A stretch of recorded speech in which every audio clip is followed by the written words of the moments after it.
orange shirt. Got my zombie band. We getting ready. We're getting ready for Halloween. You know, as soon as August 1st comes, Halloween is tomorrow. I'm live. I'm live. I don't know what. There we go. I'm live. I'm going to be watching the next episode of High on the Hog. Our founding chefs. It is the last Sunday of the month, so I did have to. Sorry, I'm a little bit late, but I had to go get some booze because I didn't have any booze. And it's booze bait, so I had to go get me a little drinky drink. Drinky, drink. Hi, Kyrie.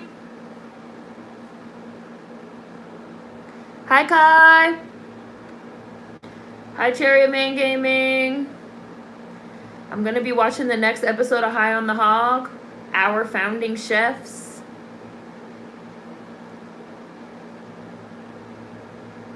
I do have a drink prepared because it is the last Sunday of the month. So for anybody that wants to have a drink, I'm going to be having a drink. How's everybody doing? I kind of forgot. I forgot that last Friday. Well, I didn't forget, but I didn't notice that last Friday, June 25th, was the last Friday of the month. So there will be a Black Friday video this Friday, even though it'll be July 2nd. But, you know, it's all good. We did one for Juneteenth anyway, Black Friday video. Hi. Hello. So in Discord, we were talking about what are some movies that you know for a fact that you've seen at least 10 times. Rod was like, what's at least 5 movies that you know you've seen at least 10 times? I was like, I've seen more than 5 movies 10 times. I've seen so many movies. Sometimes I really think, like, why have I seen so many movies? But I know why. It's because when I was younger, I never left the house. I was an only child, introvert. I just was always in the house watching TV and reading until the age of around 14. Gotta get set up. Perfect timing. Hi, Warren. Hi, Jermaine. Hi, Savannah. Hi, Vanity. Sparkle. 1972. I asked my mom. So I sent. My mom's actually texting me back right now. I sent what I put in Discord to my mom. Sorry, it prompted me for something. I sent my list to my mom. And my mom said, she just texted me back. She said, I'm looking at my computer, the messages. She said, this is a good list. I've seen everything on it multiple times too. Oh my gosh, she loved these damn Born Identity movies. She said she would add the Born Identity movies. She's seen those at least 10 times. She said John Wick also. My list, I just closed it. Let me open it back up so I can tell y'all. My list, messages. Okay, movies I've seen at least 10 times. Movies I've seen at least 10 times. I said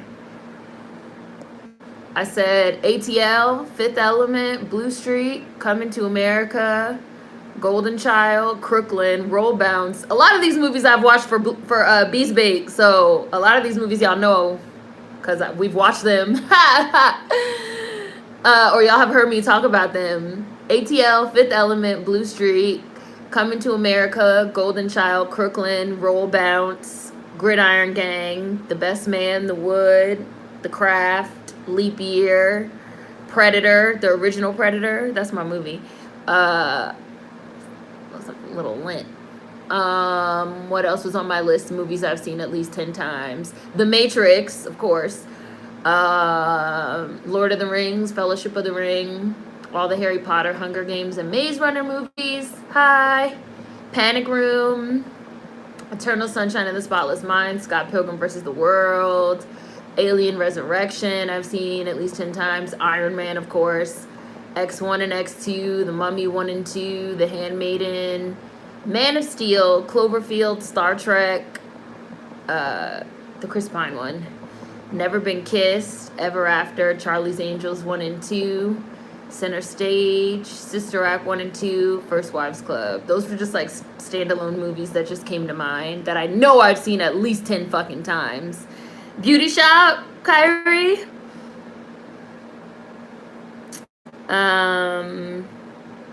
Hi, Sparkle from 1972. Oh, Warren says Scott Pilgrim, easy. Oh my God, Georgia the Jungle, yes, with Brendan Fraser. Kyrie, yes. I've definitely seen that one at least 10 times. Now we all throw our heads back and laugh. Ready? Ready? I've definitely seen that one at least 10 times. I went through a little Brendan Fraser phase. Blast from the Past, I've definitely seen at least 10 times. Like I said, The Mummy 1 and 2, absolutely. I did a Disney. I put the Disney movies that I know I've seen at least 10 times together. I said, I like classic Disney. So, like 101 Dalmatians from 1961, I've definitely seen at least 10 times. Pinocchio from 1940, I've definitely seen at least 10 times. The Love Bug from 1968, that used to be one of my favorite movies when I was a kid. Definitely seen that one at least 10 times. And then, like, the original Lion King, Little Mermaid, Jungle Book, and Aladdin, I've seen a million times because I'm a child of the 90s. Of course, I've seen those.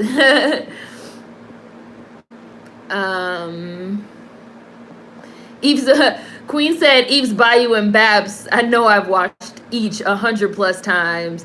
There's movies that we've watched more than I know we've done Magnificent Seven, Matrix, and Babs at least 2 or 3 times just for Bees Bake. I know we've done them, all those movies we've done more than once. Because some of the really good ones we repeat. Hi, Queen. Back to the Future. That's a good one, Savannah. Life and Friday After Next. The Christmas Friday one I've probably seen the most. I think that's Friday After Next, right? I was told to stay in the house to watch too much TV. Now I know random facts about old TV shows and movies. Seren, same. I watched so many movies and read so many books when I was young. Rugrats movie. Hi, Mr. Yo King. Hi, Nicole. Seren's List was a book. Hi, Marcus. Hi, Mel. Scary movie. Oh, Men in Black. That's a really good one, Kyrie. I've definitely seen Men in Black at least 10 times also. Definitely. Oh, God, I didn't put Independence. I've definitely seen Independence Day like at least 5,000 times. They show Independence Day every single year on July 4th. I've watched it at least 30 times. I'm going to be watching the next episode of High on the Hog, Nicole, but I haven't started yet. The one about the chefs, our founding chefs. I do have a drink because it's the last Sunday of the month, so if you want to get a drink, I'm going to be having a nice little drinky drink. I've seen hundreds of movies more than 10 times. Hi, Free Your Mind and Your Ass Will Follow. Die Hard, Friday the 13th. I just watched The Fifth Element this year. I loved it. Holes, that's a good one. Die Hard with Bruce Willis. Lion King, Scary Movie 1 and 2, Free Willy, Friday. Oh, God, I used to love Free Willy. I've probably seen Free Willy at least 10 times. Prince of Egypt is a non-Disney movie that I've seen over 10 times. Eve's Bayou and Babs. I love Georgia the Jungle. 976 Evil. I must have watched Man of Steel 30 times through clips on YouTube alone. I had Man of Steel on my list. Oh my gosh, Encino Man! Another Brendan Fraser classic that I've seen 75 times. And Pauly Shore. That's like an 80s classic. I've seen so many movies from the 80s. Like, why? Like stuff that my mom like grew up watching that then my mom like showed me. I've seen, like Jaws, Goonies, and E.T. and Indiana Jones. I've seen just from my mother watching. Oh my God, Wizard of Oz. My mother watches Wizard of Oz every single year on Christmas. My mother watches Wizard of Oz. So against my will, I saw Wizard of Oz at least 15 times. By the time I was a 15-year-old, every single year on Christmas, my mother watches Wizard of Oz. This is like her thing. Every single year on Christmas, she watches The Wizard of Oz.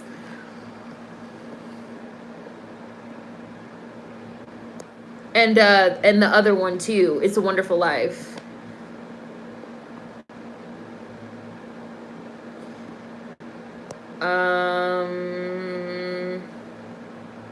Hi, Line 10 Minute. I'm gonna be watching High on the Hog, but we're talking about in Discord. Rod had asked, "What are movies that you've watched at least 10 times?" So we're just talking about what are some movies you've seen at least 10 times. Between George of the Jungle and The Mummy, I love me some Brendan Fraser. The Dark Knight Rises. I did say The Dark Knight and Inception. So then I also broke down my list by director. Because then I said, I definitely have watched certain movies by my favorite directors at least 10 times, because you guys know that there's certain things that I like to watch at least once a year. So I've seen Baby Boy and Too Fast, Too Furious by John Singleton at least 10 times each. Raw, The Five Heartbeats and Baps, which is Robert Townsend. I've seen all those at least 10 times. Death Proof, Django, Kill Bill, and Inglourious Bastards. Those are my Tarantinos. I've seen all of them at least 10,000 times. Blade 2, Hellboy, Pacific Rim by Del Toro. I've seen all three of those at least 10 million times. I have Pacific Rim on my iPad right now. Like, that used to be like my go-to. Like, I'm bored, I'm in the airport, I'm on the bus, I just need something to do. Pull out the iPad, watch Pacific Rim. On my iPad, I only have 3 movies: Pacific Rim, Iron Man, and Incredibles. Those were, for the longest time, those were like my 3 go-to movies. Like, I'm bored, let me just watch something. So what's something I could watch that I know I'm gonna enjoy, even though I've seen it a million times? Pacific Rim, Iron Man, Incredibles. Terminator 2 and Titanic are my James Cameron ones. Inception, The Dark Knight are my Chris Nolan. Jaws, E.T., Color Purple, Jurassic Park, Minority Report, Ready Player One are my Steven Spielberg. Y'all know I've seen all those over 10 times. I've seen Minority Report in Color Purple, and Jurassic Park, and Jaws, and E.T. Like, not even exaggerating. I've seen Jaws, E.T., Color Purple, Jurassic Park, and Minority Report at least 1,000 times. I'm not even exaggerating. Like, I mean literally. Like, Jaws, my mother has shown me at least 500 times, because that's one of her, like, favorite movies from childhood. So, like, my mom went and saw Jaws, like, 25 times with my grandpa in the movie theater when it came out. I know I've seen, like, these are movies that, like, my mom started showing me when I was really young. And Terminator 2 was something I saw when I was really young also, because I had it on VHS. Terminator 2, like, shaped my whole childhood. You guys know. Like, Skynet shaped my whole life. I was, like, really young watching Terminator 2, like, the machines! It's not fiction! It's real! The machines! So then I had a Chris Columbus section where I put Goonies, Gremlins, Home Alone 1 and 2, Mrs. Doubtfire, Stepmom, Harry Potter 1 and 2, and Rent, the movie version. I've seen all those movies at least 10 times. Chris Columbus is underrated. And then I put the Alfonso Cuarón section, Children of Men, Gravity, and Harry Potter 3, which I've seen at least 100 times, all 3 of those movies. And then I did a little Denzel Washington section, Magnificent Seven, Unstoppable, Deja Vu, Remember the Titans. I literally just watched Unstoppable yesterday. It came on TV, and I watched it. And I've seen Unstoppable like at least 35 times, because I saw it twice in the theater. And I watch it every single time it comes on, and it's on all the streaming sites. So I love that movie. I don't know who did the casting, but whoever said Denzel Washington, Chris Pine, Rosario Dawson, and a runaway train, they had the vision. What else? So my mom said she would add the Bourne Identity movies. She's seen all those at least 10 times. She said John Wick. And she said, you already know Jaws is my favorite movie of all time. Like, my mother showed me that movie at least 100 times. She said Open Water, Fast Five, Stomp the Yard, Sherlock Holmes. Of course she said Twilight. Y'all know this woman is a Twilight stan. She is a Twilight stan. Seren! Of course she said Twilight. She's seen Twilight like at least 10,000 times. Hi, Roderick. We're talking about what are the movies you've seen at least 10 times. I have not started yet. We're going to be doing Our Founding Chefs on Netflix. So I'm ready whenever you guys are ready.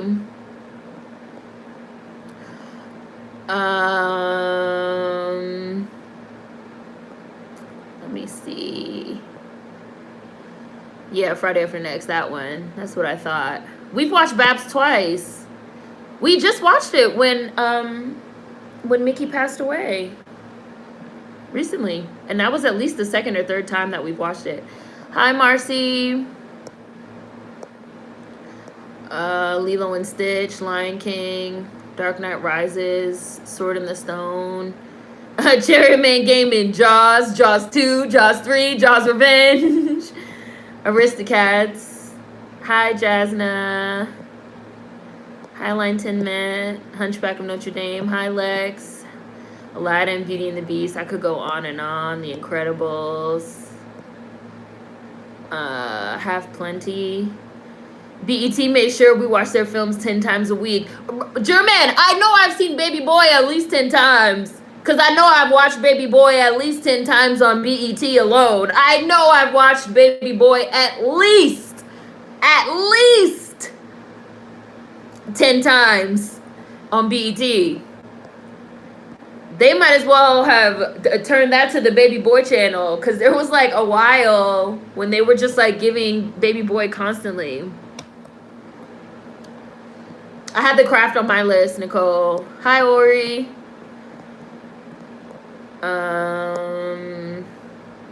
Friday and Next Friday, easy 20 times. Hi, Billy. Hi, Deadly Gamer.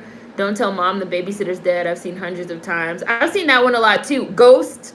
Y'all know I've seen Ghost 27,000 million times.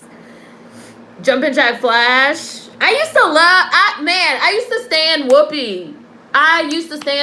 The Color Purple, Sister Act, Jumpin' Jack Flash, Ghosts. I used to stand Whoopi. Like the movies from like the 80s and 90s. I've seen all of them. I love her comedies. Sister Act 1 and 2 I've seen a million times. Head of State, Don't Be a Menace, Scary Movie 1 and 2. Down to Earth, I've seen a lot of times also with Chris Rock.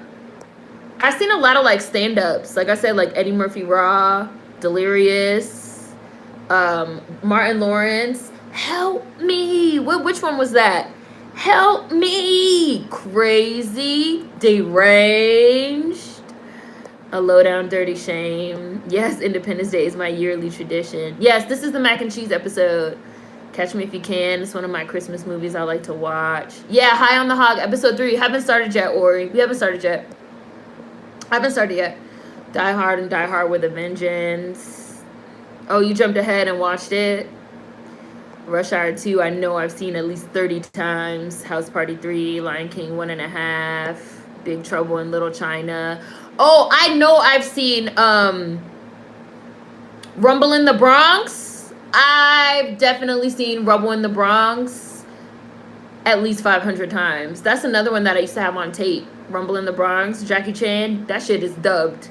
Because this was like before Jackie Chan spoke English. I've definitely seen Rumble in the Bronx with the little kid in a wheelchair. I used to watch all the movies that had anybody in a wheelchair. Because my cousin was in a wheelchair, and I don't know, I liked watching movies that had like differently abled people, which you guys have heard me say. That's why I also always liked Alien Resurrection, even though everybody hates that one. I liked that one because it had the dude in the wheelchair, and that one had a lot of black people in it. Which I still feel like that's why that one gets so much hate. Because that one had a lot of black people, and that one had the dude in the wheelchair, and people don't like watching that type of stuff. But Rumble in the Bronx, they were stealing the diamonds, and then they pushed him over his little wheelchair. I was like, ooh, Jackie Chan gonna beat y'all up. That's my movie.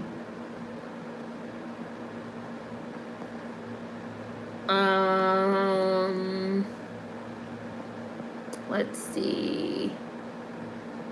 Where was I? Money Talks, Blue. I said Blue Streak. I've seen Blue Streak so many times. and Nothing to Lose, Son-in-Law 2 with Pauly Shore, Phantom of the Opera with Gerard Butler, Creepshow 1 and 2. The first Creepshow I've seen a million times. The first one I've seen a million times. A Walk in the Clouds, Keanu Reeves, I've seen a million times.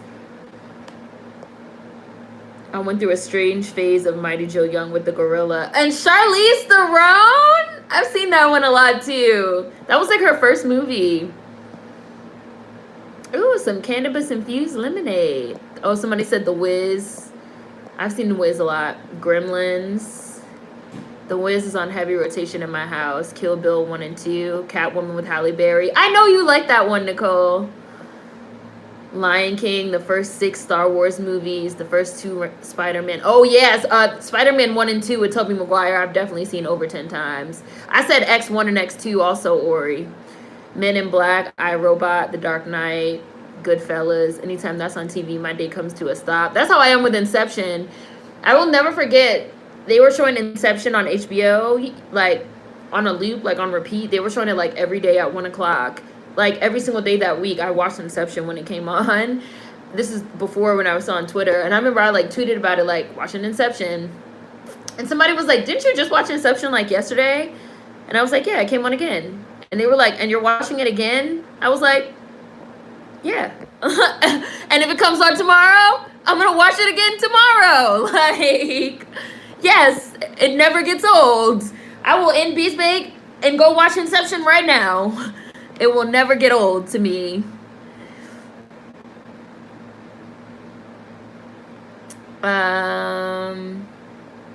Okay. I see you, Myra. You're going to start episode 1. All right. I'm just going to read a few more comments, then I'm going to get ready to start episode 2. I started a little bit late because I had to go get some liquor. So we're just chatting before I'll tell you. I haven't started yet, so I'll start in maybe about 3 minutes. That'll be like at the 25-minute mark I'll start. Pan's Labyrinth, Imitation of Life, Goodfellas. Oh, Devil's Advocate. That's a good one. I've seen that one at least 10 times. I've seen all of Keanu's movies at least 10 times, except Point Break and Bill and Ted. Those are the only Keanu movies that I have not seen. Bebe's Kids, Django Unchained, definitely seen 10 times. I knew I'd love that movie after the opening scene ended with the slaves walking over to shoot the white man. Jurassic Park, Terminator 2, X-Men Last Stand, many times. Minority Report is highly underrated. Savannah said Back to the Future. I've definitely seen Who Framed Roger Rabbit 10,000 times. By Robert Zemeckis. Saw, Vacancy, Cabin in the Woods are my repeat scary movies. Vacancy was the one with John Cusack. I saw Vacancy. That was that one, right? I've seen so many movies, y'all. Saw and Cabin in the Woods. The first Saw is a classic. Cabin in the Woods is good too. White Chicks, This Christmas, and The Temptations, Bringing Down the House. I've seen all. You guys know I love Queen Latifah. I've seen all of Queen Latifah's rom-coms at least 10 times. Last Holiday, I watch every single year at holiday time. Just Right, I've seen at least 10 times. Brown Sugar, Call My Food Nutritious and Delicious. I watch anything with Queen Latifah. I still bawl my eyes out with The Color Purple, no matter how many times I've seen it. Can't watch it too much. I'm weak. Yes, I've seen Color Purple like 10,000 times. I will cry every time. At the God is Trying to Tell You Something part, I will cry like it's brand new. Cherry Man Gaming, I miss the 90s. Forrest Gump and Inception. Okay, 2033 approaches. The machines are coming. Kyrie, you know what it is. Jumanji, Matilda, Madeline, Lion King. There's probably more, but these are the ones I could think of. Most I had on DVD, so I knew the whole script. Yes, like a lot of the movies from the 70s and 80s I had on VHS. So I watched them a lot of times when I was very young. I used to watch horror. Like Terminator 2, I've probably seen the most out of any movie in my life because I had it on tape. And I literally used to watch it every single night to fall asleep to. Or I would watch it on the weekends at my dad's house. On repeats! On repeat! This is something that I used to do so often when I was younger. Like, I had ATL on DVD. I used to literally watch the movie and then just like start it over and watch it again. The movie Carol, even though I hate Rooney Mara can act. The other one cannot act. Rooney Mara has some talent. I still hate her though. The movie Carol with Rooney Mara and Cate Blanchett, I literally would watch it, get to the end, and start it again. I watched Carol, the most I've watched Carol is 4 times in a row in one day. Like, I was so obsessed with this movie for a while. Like, you guys know, I saw it on an airplane. I got home. I watched it on my way home from somewhere. I got home. I downloaded the movie. I watched it again as soon as I got home. And then I had the movie on a loop. I watched this movie like so many times. I was just obsessed. It's just something about that movie. I just became like obsessed. It's a great fucking movie, Carol. It's a great movie. Carol, you know what? I'm about to start High on the Hog. Carol is what I feel like they were going for with like the last season of Umbrella Page with like Vanya's character. They were going for like a Carol type of story arc, but Carol, they just I don't know who directed Carol. Before I start, let me look at the director, because the director knew what they was doing.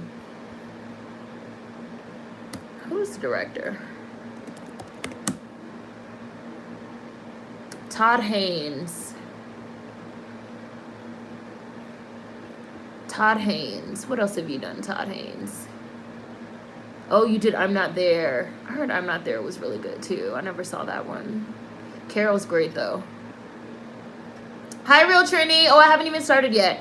I'm about to start right now. You got here right on time. I'm about to watch the next episode of High on the Hog, Our Founding Chefs. I'm about to start right now.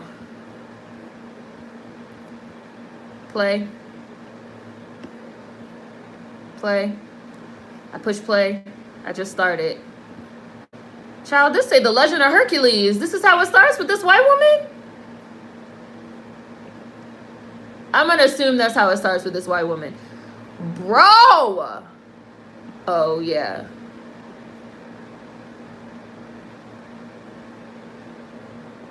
Oh, I see. Yeah, here we go. They're talking about Hercules the chef.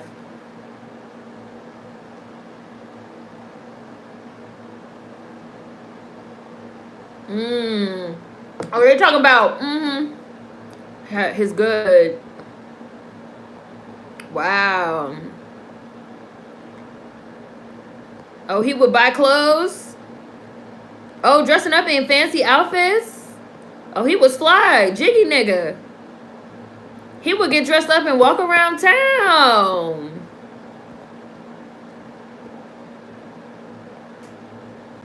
What was the problem? Oh, they became free. Of course they was free. Oh. Back to Mount Vernon. So you see? You see how Caucasians get around the motherfucking rules?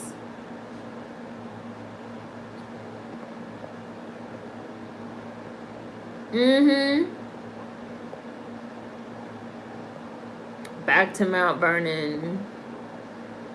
To the field. I knew he was going to put him in the field. Now a laborer. Of course he ran away.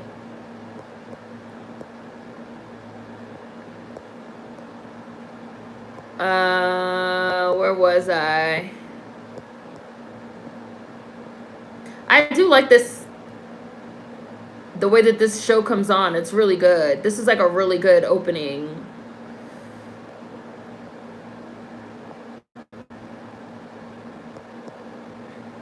Oh, The Lost Boys. That's a good one, Vanity. Home Alone 1 and 2, another classic. Transformers 1 and 2 with Shia, I've seen at least 10 times. Death Becomes Her, I've seen at least 10 times. I should add Death Becomes Her to my list. Chamber of Secrets is my favorite Harry Potter film. Love the DVD video game. I just played through all the Harry Potter games on Switch. Our Founding Chefs. I still think about the damn monster in that crate in Creepshow to this day. I think about the soap. The soap one. The human soap. The ghost, the haunted soap. I don't even know how else to describe it. They like killed somebody and used their body to make soap. They like put him in a soap machine, and then he like took some of the soap home but the soap became like haunted. It had the dude's blood and his skin. Oh god, the scariest part of Creepshow, the scariest one little story, was the roach. The man with the germaphobe that lived in the all white, sealed, hermetically sealed up house, and the bugs and the roaches got in, and the roaches was moving under his bed. Oh god, I've seen Creepshow a million times.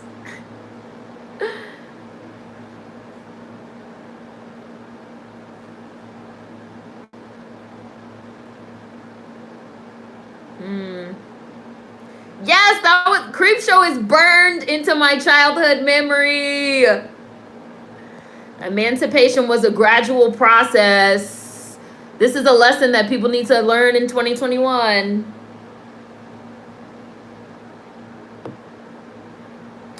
Creepshow is it's a horror. It's a horror movie. It's sort of like Tales from the Crypt.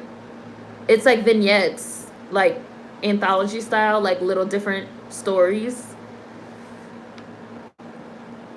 I wouldn't even want to stay somewhere called Hatchet Hall, because that don't even seem like it has good karma.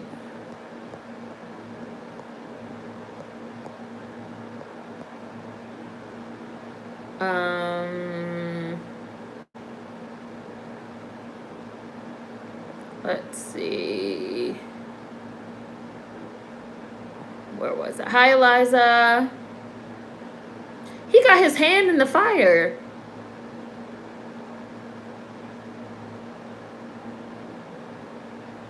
Yeah, you got your hands in the fire.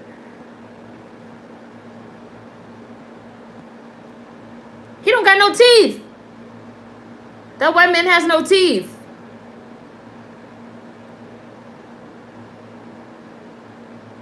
Now I will trust a crackhead with no teeth to make my food.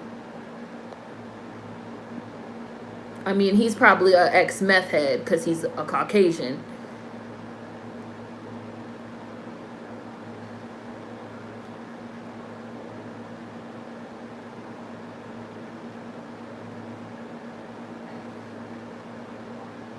I'm just saying,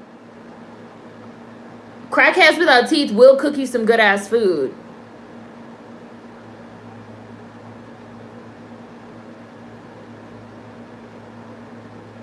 Of course.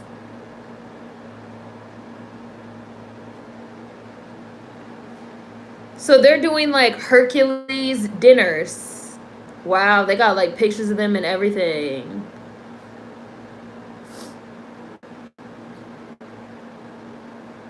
Oh, of course it is. Oh, I see.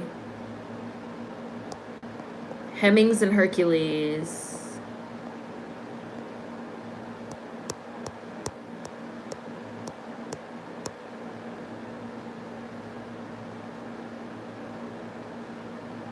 Wow. I was shocked. I wasn't expecting him not have teeth. It surprised me. Him not having teeth took me by surprise.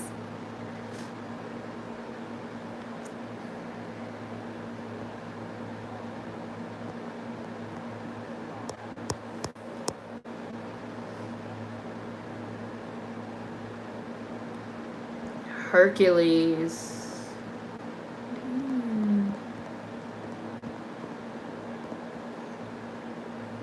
Somebody said a low down dirty shame. I've seen that one a lot too. Ooh, is this lobster? Oh no, it's veal. This is veal? They have it cut to look like lobster. I mean, I don't eat veal, but it looks good.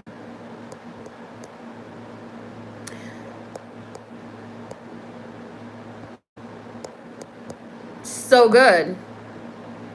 Be Cool is one of my faves. Haven't met many who loves that movie as much as me. Jawbreaker. Hi, Hush 420. People who grew up in the 2000s missed out on a lot. Halloween Town 1 and 2, I've seen over 10 times. I love Jawbreaker. I've seen that one definitely over 10 times. The Craft, I've seen at least 10 times. BET definitely shoved Baby Boy down our throats. 13 Ghosts and Final Destination. I've seen those over 10 times. Lion King, Aladdin, Hercules. I've watched those like 300 times at least. Hi, Paris. I'm watching the Founding Chefs episode of High on the Hog. Baby Boy came on TV 24/7 for like 2 years straight. If you haven't seen Baby Boy more than 10 times, I'm going to have to think you've never seen BET. Look at this butter. Hi, Tarot student. Tarot student, I think you did Patreon. Thank you. Thank you to everyone that's on Patreon. Jumanji, the original, Green Mile, You Got Served, Coming to America, Lion King, seen more than 10 times. Craft, Harriet the Spy, Tu Wong Fu, Jumpin' Jack Flash, Prince of Egypt, Higher Learning, Poetic Justice, Sister Act 2. We did 13 Ghosts for Halloween. We did 13 Ghosts for Halloween Bees Bake a couple years ago. Good old classic American movies. Matilda, I have seen a million times. Poetic Justice, Welcome Home, Roscoe Jenkins. Subject. Yeah, it's a touchy subject, and you're white, so imagine if you were black. It's fine. Yup. Oh, Kingdom Come, I've definitely seen 10,000 times.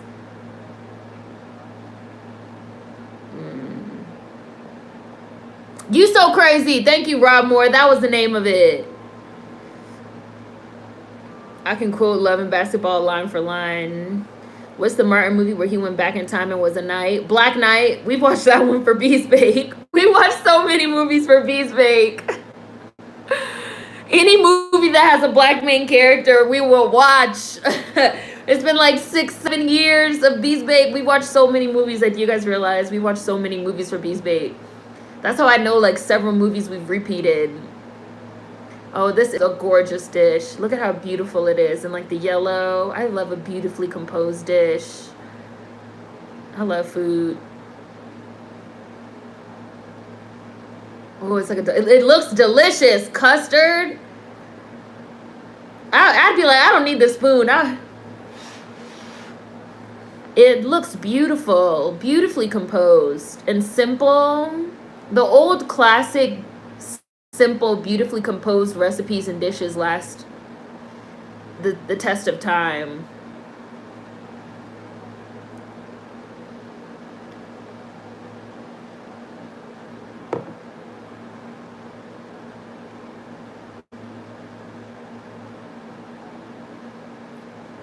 Right. Yes. And they've never gotten any credit for it. He said, unarguably, these guys are two of the most important chefs in American history, and they've never gotten credit for it. Motherfuckers is truly allergic to giving Black Americans their props, to giving us our things, to giving us our credit, our respect. Truly allergic. Truly. True. Give the Black Americans what? I feel the hives. I'm breaking out in hives. A sprawling estate he named Monticello. And if you've never been to Virginia, you guys don't know what it's like in Virginia. Like, it's weird though, because this is gonna sound so weird. The only white people that I normally like are from Virginia. Like, they're normally the only white people I can stand. And I don't like hearing people talk bad about Virginians. I really don't talk about Virginians like that. Don't talk about Virginians like that. John Carter was from Virginia. Don't talk about Virginians. But at the same time, like, it's so weird. Like, people don't know what it's like in Virginia. You still have in Southern Maryland and Virginia, you still have 210, which is Indian Head Highway. You still have Robert E. Lee Highway. You still have all these things. You still have fucking Gettysburg. You still have all these Civil War and Confederate monuments. Like, people just don't know what it's like. That's why it's so weird to me to hear people like talking, trying to like have all these talks from New York. You know, like, no shit on anybody from New York, because you guys know, like, I consider New York to be a second home myself. But it's like, shut up. Like, if you've never been to Virginia, if you've never been to Florida, South Florida, like, if you've never been to these places, you don't know what it's like. this like outsized presence that the Confederacy still has everywhere. When I was in high school, we had to like take a trip to Gettysburg. This is part of why I love Remember the Titans, which I've seen a million times. It's one of my favorite movies. Cause like a lot of shit that happened in Remember the Titans happened in my childhood also. Like they put us in the school bus and they ride you down to Gettysburg and you have to go. Can't opt out. You have to go look at it.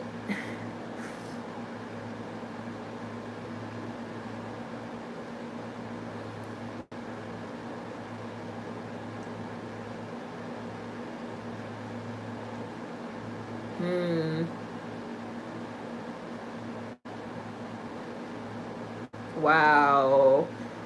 That I want. So no, you can't have your freedom. Oh, as if you train someone.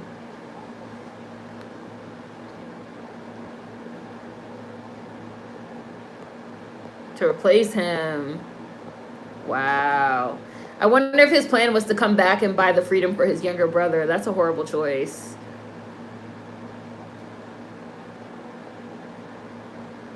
Of course it was.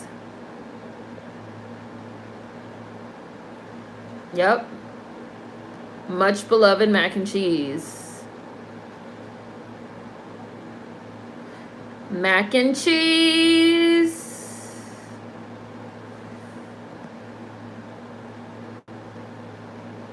Culinary historian, Dr. Lenny Sorensen.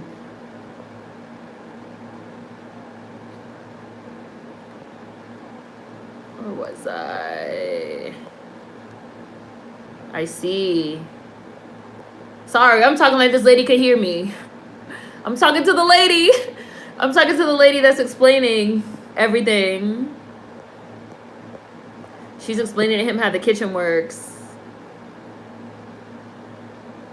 Waterboy, Baby Daddy, and Billy Madison I've seen a lot. Used to love Adam Sandler. Free Willy, because the VHS had the Michael Jackson video. Sugar Hill, Wesley Snipes. That's My Boys, my favorite Adam Sandler movie. Oh, Purple Rain. A Bronx Tale, too. Yup, that one, too. I've seen A Bronx Tale a million times. A Line 10 Mint.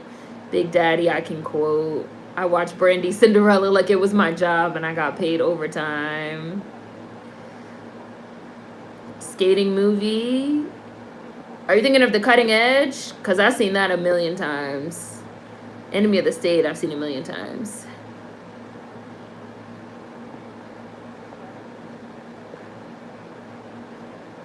Oh, it already smells like mac and cheese just while they're draining it.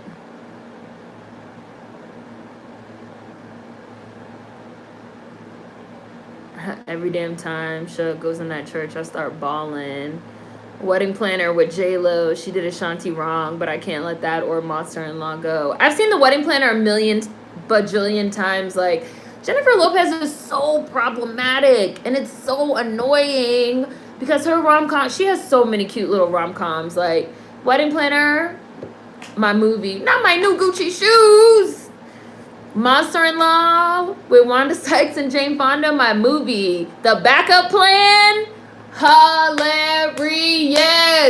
Single Mothers and Proud. Like, her funniest movie to me is The Backup Plan. And that movie is underrated as fuck. That shit's really funny. That movie is so funny. She's done like so many funny ass movies. Like, why do you have to be such a thieving ass piece of shit when it comes to your music? Like, your little rom-coms are cute. Like, just do your rom-coms so we don't have to hate you. Wow. Look at how this shit about to taste bomb. I'm jealous. She got it in the cast iron pot on the hot embers with the coals on top so it'll bake all the way around. It's about to have the crust. This shit about to be fire. I wish I could stick my whole head in the screen and just like lick it. Yo, this about to be fire. that used to catch on fire. Yup, the clothing catching on fire.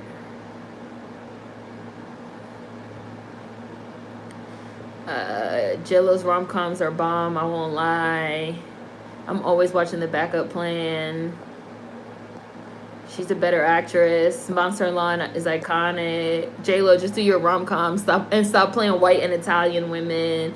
The one Jennifer Lopez movie that I will not...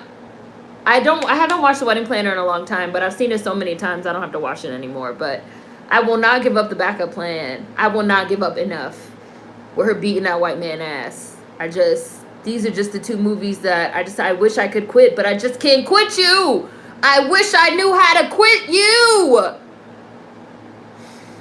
Those are the two ones I just can't quit. I'd be like, ooh, yeah, beat his ass.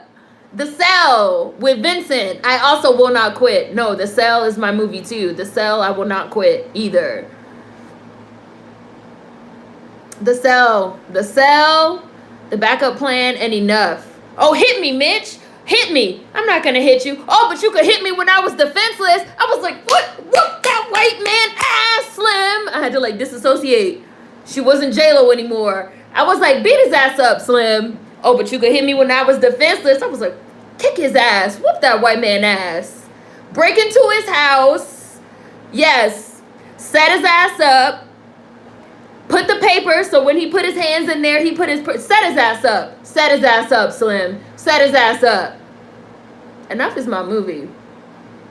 I just pretend it's not her.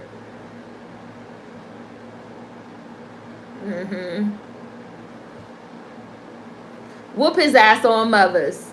On mothers. Hi, the boy in blue. Oh my God.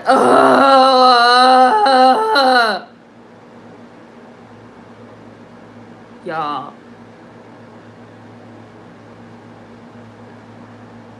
I want to put my face in the screen. You don't deserve it, sir.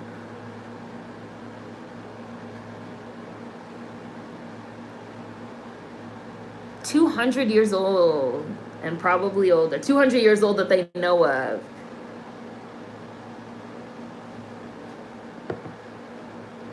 I can't watch Made in Manhattan because the dude that she's dating is Voldemort. I can't watch Made in Manhattan. The dude that she's dating is Voldemort and her son is fucking Teen Wolf. I just be watching like, when are you gonna turn into a wolf? When are you gonna turn into Voldemort?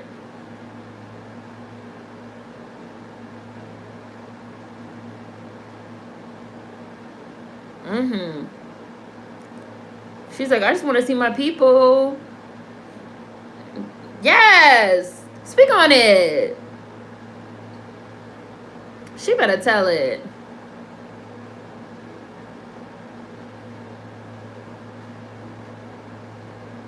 She's talking about the survival. Yes. We're all standing here today. We're standing here. Yes. Yes. I get emotional too. Yes. Yes. Yes. Last Sunday and today we came to High on the Hog Church. She is preaching.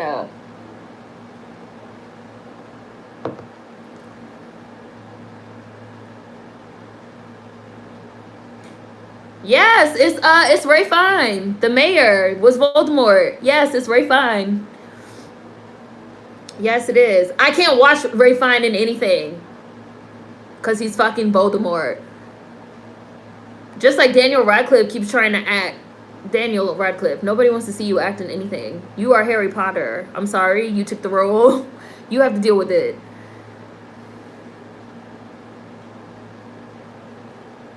Sorry, I know I'm missing comments.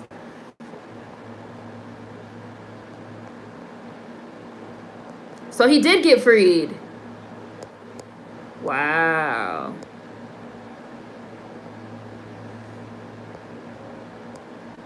In Baltimore, he went, of course. Look at this pig. Wow. He couldn't take it. All Hercules' dishes credited to the white wife sounds about white. Hi, Jaren. Yep, plagiarist. Hi, Latafita. Kick ass. I think I've seen that at least 10 times.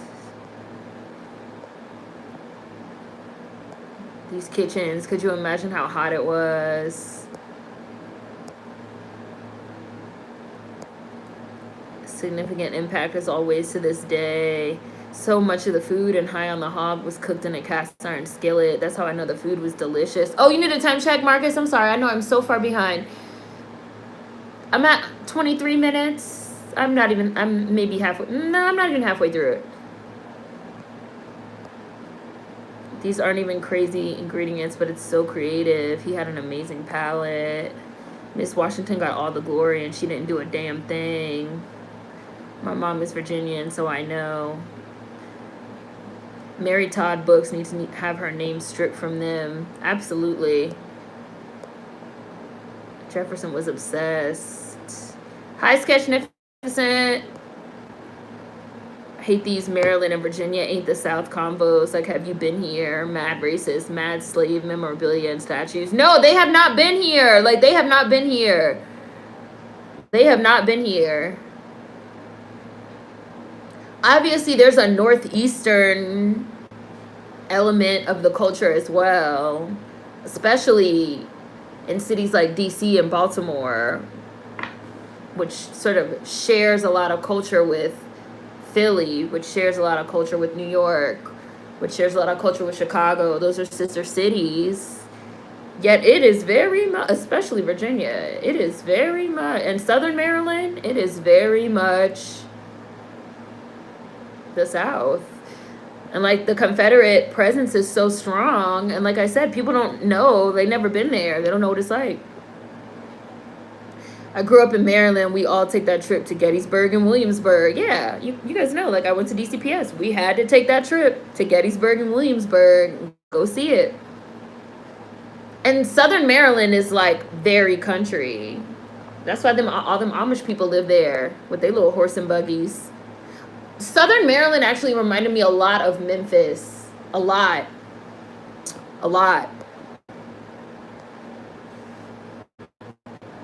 Like Anne Arundel County and stuff like that reminds me a lot of Memphis. Oh, and there's the boy in blue. Hi, Kaylee. Yes, the trip to Colonial Williamsburg. Black Americans invented everything.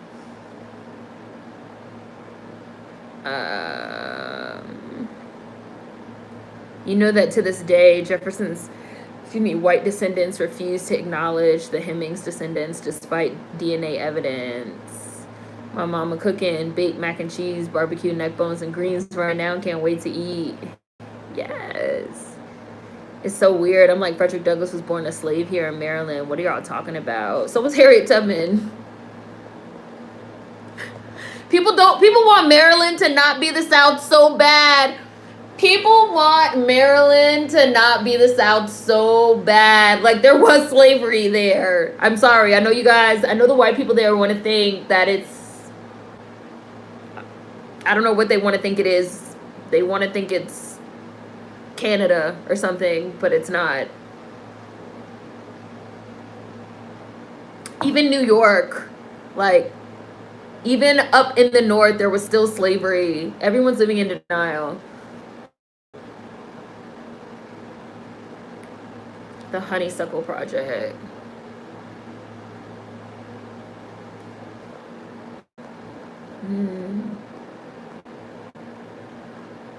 Mid-Atlantic.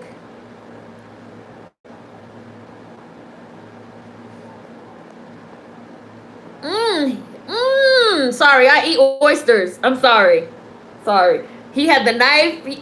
I could hear the noise of him like, I was like, ooh, that sounds good. I don't even have to look. I can like hear him scraping the shell.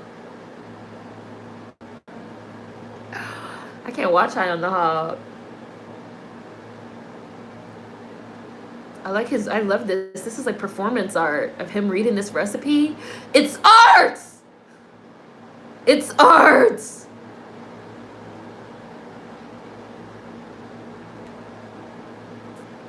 Oysters are delicious.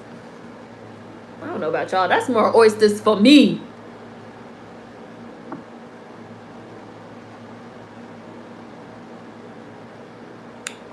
People don't know how to eat oysters.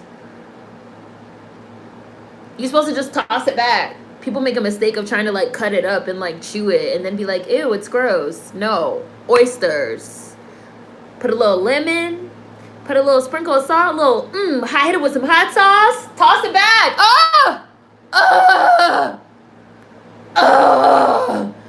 Is there anything more delicious? That's why I can't quit seafood, y'all. I'm emotionally attached. Because I grew up eating shellfish in the mid-Atlantic region.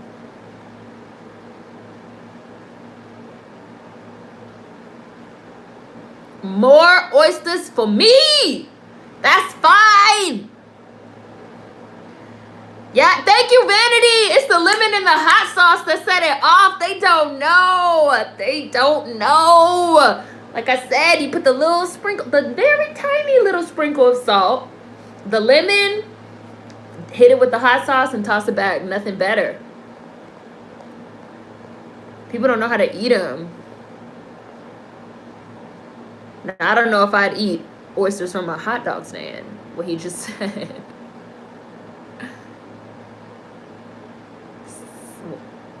Half a penny.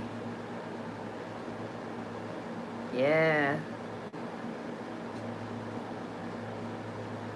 Yes, dig in. I'm watching High on the Hog, The Boy in Blue on Netflix.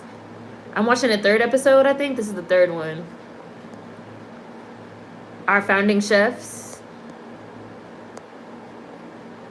Yes. Yes, you better talk about that New York, that Black American New York experience. I'm gonna start cooking my mac and cheese this way without the hearth, but the boiling process for sure with milk and water. Hi, Nikki, I got your email. I got your email. I'm gonna email you back. If you want your freedom, you need to train your own brother to replace you. I feel so morally conflicted, especially since I do have brothers and love them dearly. Yes, Nicole, I was like, that's horrible. And he was probably so guilty. That's probably why he drank himself to death. He basically traded his life for his brother's life. Which, how do you live with that? Even though you want to be free, you want your freedom more than anything. J-Lo is such a good actress. Ugh. Made in Manhattan, Monster-in-Law is great. I made the OG mac and cheese recipe recently. It was really good. J-Lo's rom-coms are bomb, I won't lie. PG Moco. I think people think that because PG Moco and Baltimore are here that we are not the South. You go to Thurmont or Frederick, it will remind you it is the South. J-Lo is a better actress and singer anyway. Limestone and herbs and apple. Oh, you never heard of High on the Hog on Netflix? This is how our great-grandmas did it. Cell is my favorite of hers. Love the backup plan. You don't just slap someone and apologize, get some backbone. There's Tim.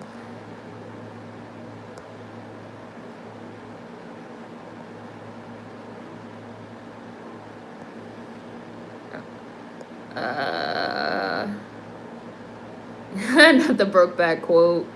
Cell had great visuals. Oh, you know, I did like Anaconda too. I've seen Anaconda a million times. J-Lo's been in so many movies. My favorite movie, one of my favorite movies when I was a child was Money Train, which J-Lo was in. I used to sing this song, "It's the Money Train. It's the Money Train," before I would watch it. J-Lo was in that one. She's been in a lot of movies. Wow, it's snowing outside.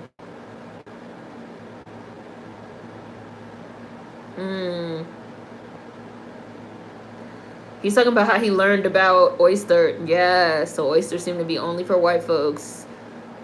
For me, it was about reclaiming. Yes. Yes. Yes, like it's our history. Like we made it.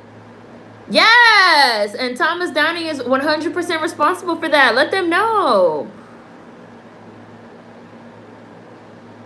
Okay, let's talk about the black oystermen. Oh, let's talk about the black fishermen. Oh, let's talk about it. Oh, we about to talk. Wow, they didn't even just leave it at the restaurant level. They took it to the black fishermen. When we watch these movies and all we see are white fishermen out in Boston and shit. Tell us the truth.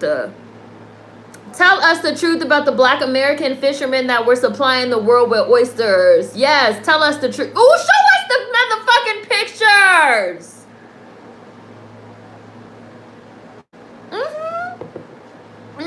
Staten Island, which is now known for Caucasians.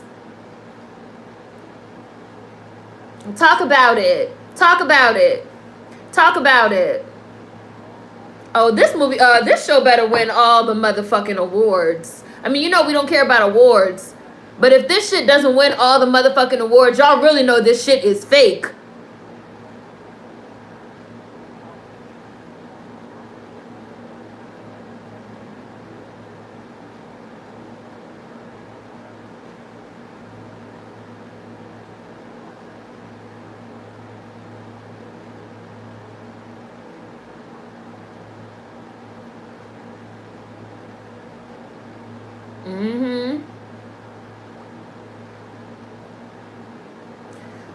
We're watching High on the Hog on Netflix. We're watching the 3rd episode, Our Founding Chefs. Yes, they're talking about the record. The record is so important, y'all. Like, the record is so important. Communities change, but the history remains the same as what she just said. And that the history of our communities is still there and lives on. This is why it bothers me so much when people act like these records and shit don't matter. They matter. They matter. We wouldn't be watching this show right now if it hadn't been documented somewhere that Hercules the chef existed. If it hadn't been documented somewhere that these black American oyster families existed and lived out in Staten Island and had this community. If we didn't have the record, the pictures that they just showed, the little video clips that they just showed, the writing, and people act like nobody asked for this. Nobody asked for this. Nobody asked for this to be commemorated. No. It's very easy for us to sit here in 2021 and act like everything that we know right now will always be known. That is not true. We have to have the record. See, now she knew what y'all saw how she ate. She said she didn't. She just tossed it back. She didn't chew it. She didn't cut it up. She ate it the way it was supposed to be eaten.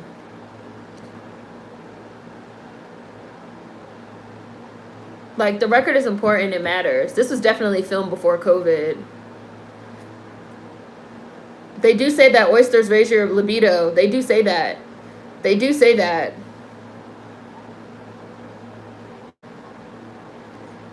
Listen to these New York accents.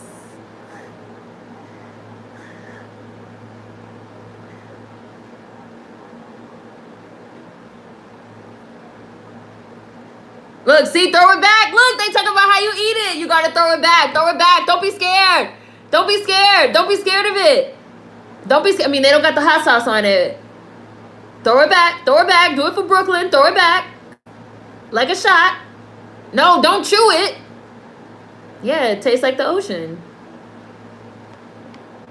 Tastes like freedom. No, you're not supposed to chew them. You're supposed to throw them back.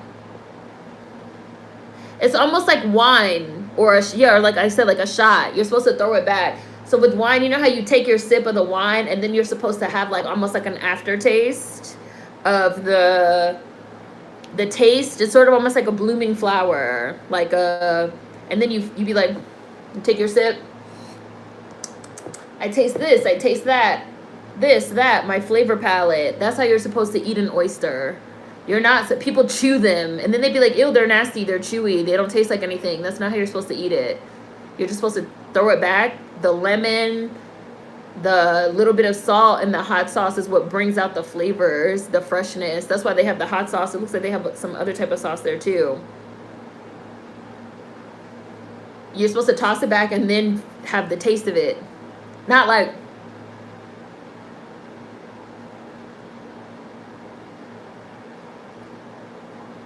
See, minimal. They had minimal chewing.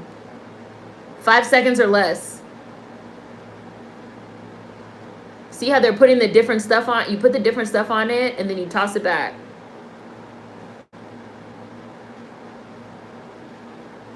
The other dude is, the host, he's chewing his more than the oyster dude.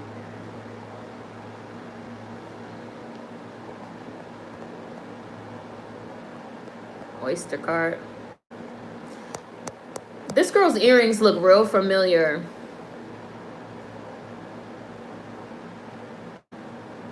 Wow, this oyster man is calling me out. I ain't never had an oyster before, but I don't want it.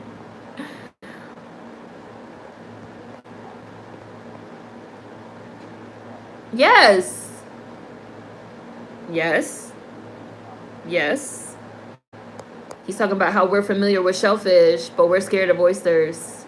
Yes, we do. Yes. Yes. Everything is ours. Everything is ours. Y'all have heard me say this on this channel. Everything is ours. Everything is ours. Black Americans and people feeling like we don't do that. No, we do that. Everything is ours. Everything in the United States is ours. Everything. I don't give a fuck. Everything.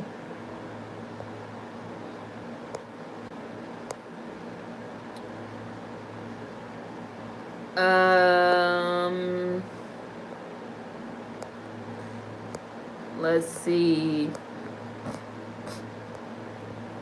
Yeah, her son was Scott, the boy in blue.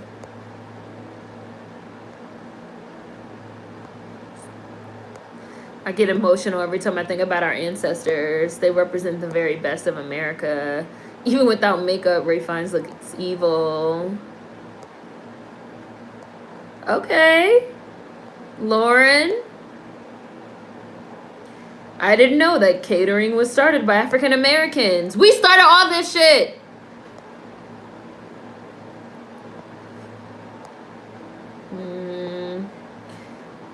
I wonder if he felt somehow guilty for his newfound freedom. Watched High on the Hog last weekend. Amazing. He endured a life of slavery and left with the knowledge that he put his own brother in his place. I feel like he became a depressed alcoholic. Yeah. Drank himself to death. Drank himself to death. Virginia is Confederate flag central. I saw more there than when I lived in Texas. Washington was forever pressed about his escaped slaves. Ona Judge comes to mind. I used to live in Newport News, Virginia, and was within an hour of a former plantation. It's the South. Washington was really out here enslaving folks just for food. Even when you cross the Bay Bridge in Maryland, that's Trump County on that side. Trump country, sorry. I remember being a kid, my father taking me down south to Virginia to see family. I love this. I love watching this. I love shit like Juneteenth being officially recognized. All this shit is building the case for us to get reparations.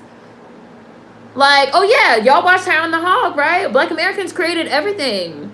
Created everything. Never got no payment. Never got no recognition.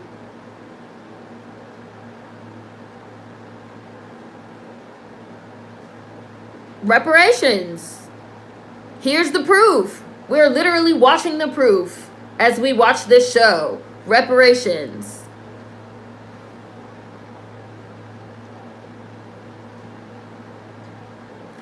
And this is also why we're seeing more and more and more of these like little cities and little states here and there. Oh, they're thinking about piloting a reparations program. They're thinking about this. They're thinking about that. They're thinking about this. They're thinking about that. Because like all this shit is snowballing and becoming bigger and bigger. Of like, wow, Black Americans like really did so much shit. Like reparations. Like, I don't get how people don't grasp that. I don't get how people don't grasp that. I really genuinely don't get how people, I don't know. I mean, I guess I do get how people, like, really don't, no, I don't. I don't get how people really don't believe that, like, we deserve reparations or that we're gonna get it. I don't get it.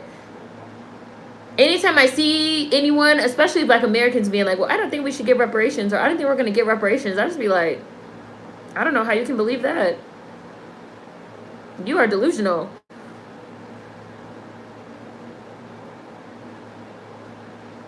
They're not going to be lost. They're not going to be lost. Affirmation. Bellevue broth. I'm watching the 3rd episode. I'm almost to the end now, though.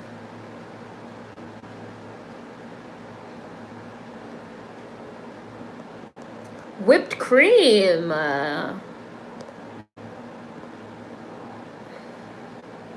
I wasn't sure about that. I guess the whipped cream makes it really rich.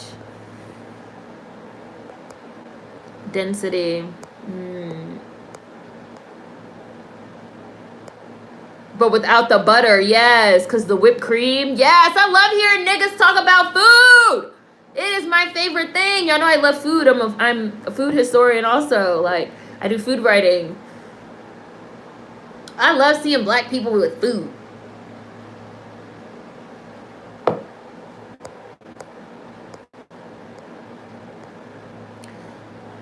Twitter was the first place I saw the whole VA ain't the South shit. I'm like, that's factually incorrect, and it's Virginia, and that shit is annoying. Y'all never been here.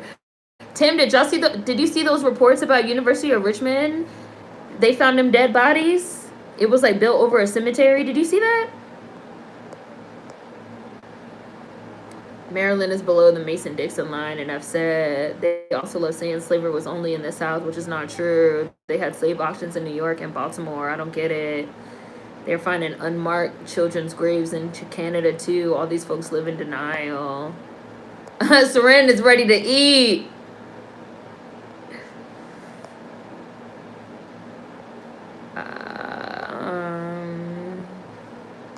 Yes, Seren, you could eat all my oysters.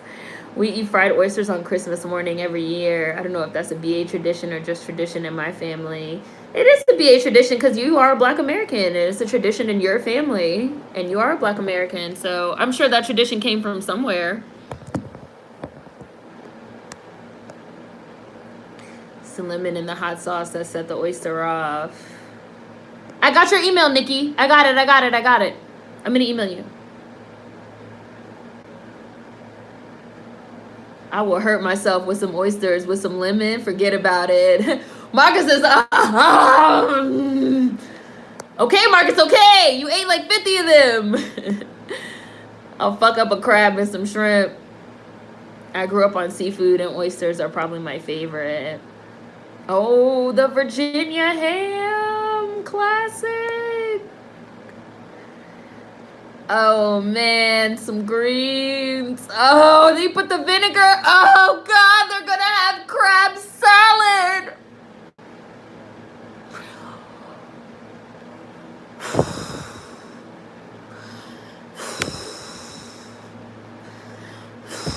Crab salad with the crackers.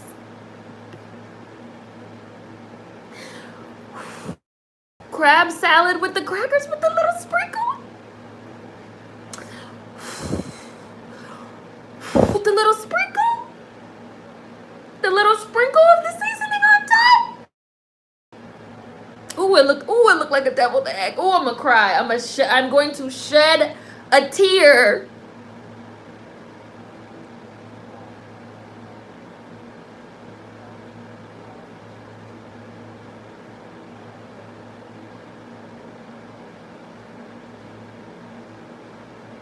You saw how he ate it too. He was like,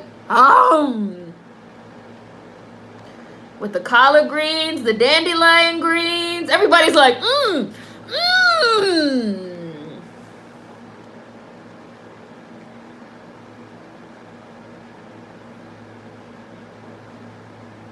Yes, I hold it near and dear to my heart.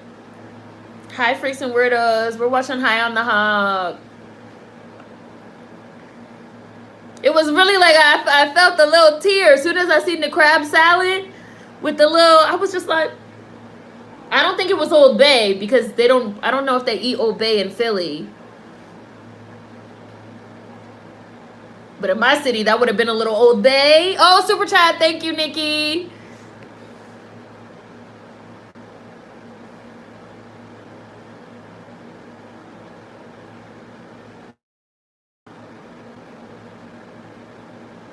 They're talking about how we created our own shit. How we created our own economies. We created our own communities. We were self-reliant. And they're talking about before the fake-ass integration. Which I have a 6-7-year-old video talking about that shit was a mistake. If you have not seen my video on integration where I said that shit was a fucking mistake, that people hated when I said that shit, please go watch it.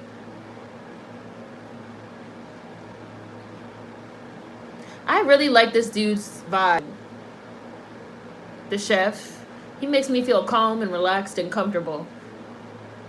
I know that maybe sounds weird.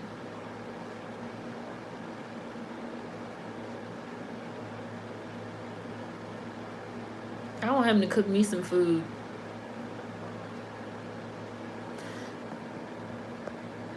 Bye, Nikki. I'm going to email you.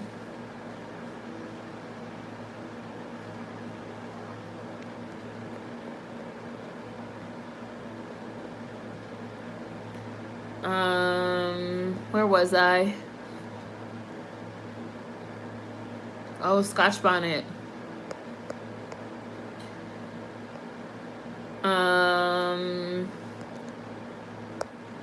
Let's see. Shrimp is my favorite food. Love shrimp. Thomas Downing. This is my first time hearing of him. Yeah, it was snowing real hard, Vanity. You saw that? We're claiming that. It is ours. Amen. I think I'll have to watch this episode again. Too good. This history gives me chills. Yes, it is so good. Everybody's been saying, like, Seren, you have to watch High on the Hog. You have to watch High on the Hog. It's so good. It's so good. And I was like, I'm going to watch it. I'm going to watch it. And I'm here watching like, oh, it's so good. It's so good. They weren't lying. It's so good. And then you really have these people like Michael B. Jordan that got the nerve, the audacity to be like, we don't have no culture. We don't have no culture. You should really be ashamed. Like, I will never forgive Michael B. Jordan until he formally apologizes for that statement. I don't care. Like, until he gives an official interview in Vanity Fair where he, like, formally takes back those statements and makes a formal apology to all Black Americans as an ethnicity, I will never forgive him for those statements. Ever, never, never, never, never, ever. That's Texas. Oh, we going to Texas next episode. Oh, we going to Texas next episode. Oh, we going to Texas next episode. They better be doing a motherfucking season 2. Why? It's only 4 episodes. They probably just did a limited run to see how it would go. But it seems like it's been really well received.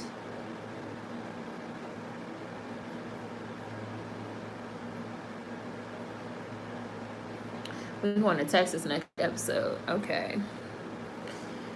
We just finished High on the Hog episode 3. This one was,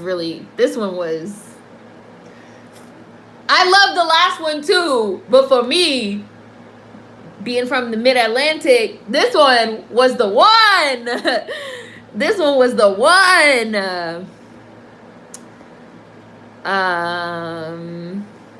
Let me look at these comments.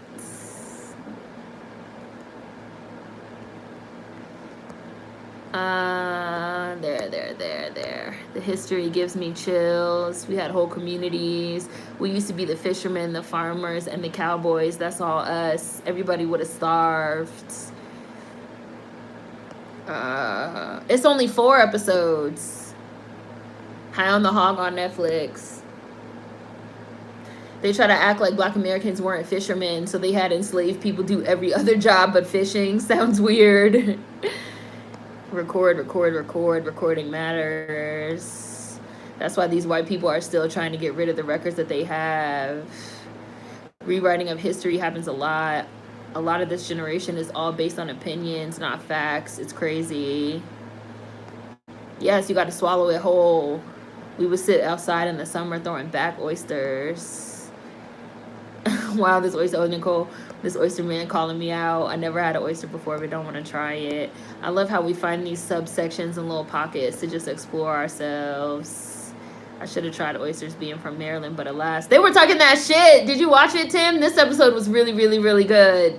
I really like this one a lot because they talked a lot about Virginia and the Mid-Atlantic. I really appreciated this one, being from DC and having half my family is from Pennsylvania, from Pittsburgh. My grandfather and my grandfather's side of the family is from Pennsylvania. So you guys know Pittsburgh and Philly mean a lot to me as well. Seafood was such a black thing. Now it transferred to others. Everything, hashtag everything is ours. Everything. Which I've heard me say in all my videos. Like, we made all this shit. We've had a hand in all of it. Everything is ours. Selling dinners is catering. We started catering. That's it. Food is ours. That's our house, coach. Look at the menu. We need more on the record and more evidence. All this culture. Call Michael B. Jordan. He has to come see this. Michael B. Jordan is somewhere watching High on the Hog right now, fighting the air. Who these little niggas think they are?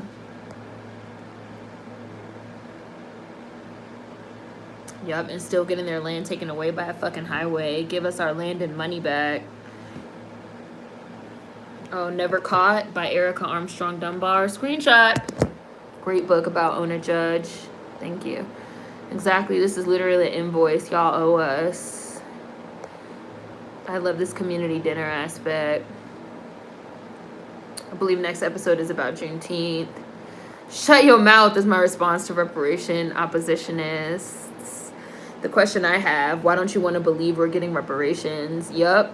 What's wrong? This is whiskey and ginger ale. Because it's the last Sunday of the month, so you know I have to have a little drinky drink. It's like Michael Twitty said, our food comes from inside us. It's spiritual. I definitely agree. We'll be getting reparations in our lifetime, and we will be able to see the full benefits of them. This looks so good. The greens and the crabs. I just ate. Now I want to eat again. Breathe, Seren, breathe. As soon as they brought out the crab salad, and it was on the little Ritz crackers, I was like, ooh, I felt I had a hot flash. I got hot. I was like, hold up. I felt a hot flash pass over my body as soon as they brought the crab salad and the greens out. And as soon as they said the greens and the dandelion greens have been made with the vinegar, I was like, ooh, just like my auntie, my grandma used to make. You didn't hear about the University of Richmond story? Oh my gosh, we're gonna have to talk about it in Discord, Tim. Go look it up. Wild. And you guys know we filmed Tim's episode of the Black Americans at University of Richmond, where they now have discovered dead bodies of enslaved Black Americans. Turned out it was built over an enslaved burial ground. I'm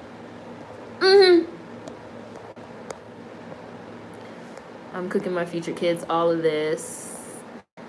I want a dinner like this. I'm blessed to not have a shellfish allergy. My mom developed one in her late 20s, early 30s. I hope the same doesn't happen to me because I love shellfish too much. We created our own economies through food. Just like watermelon.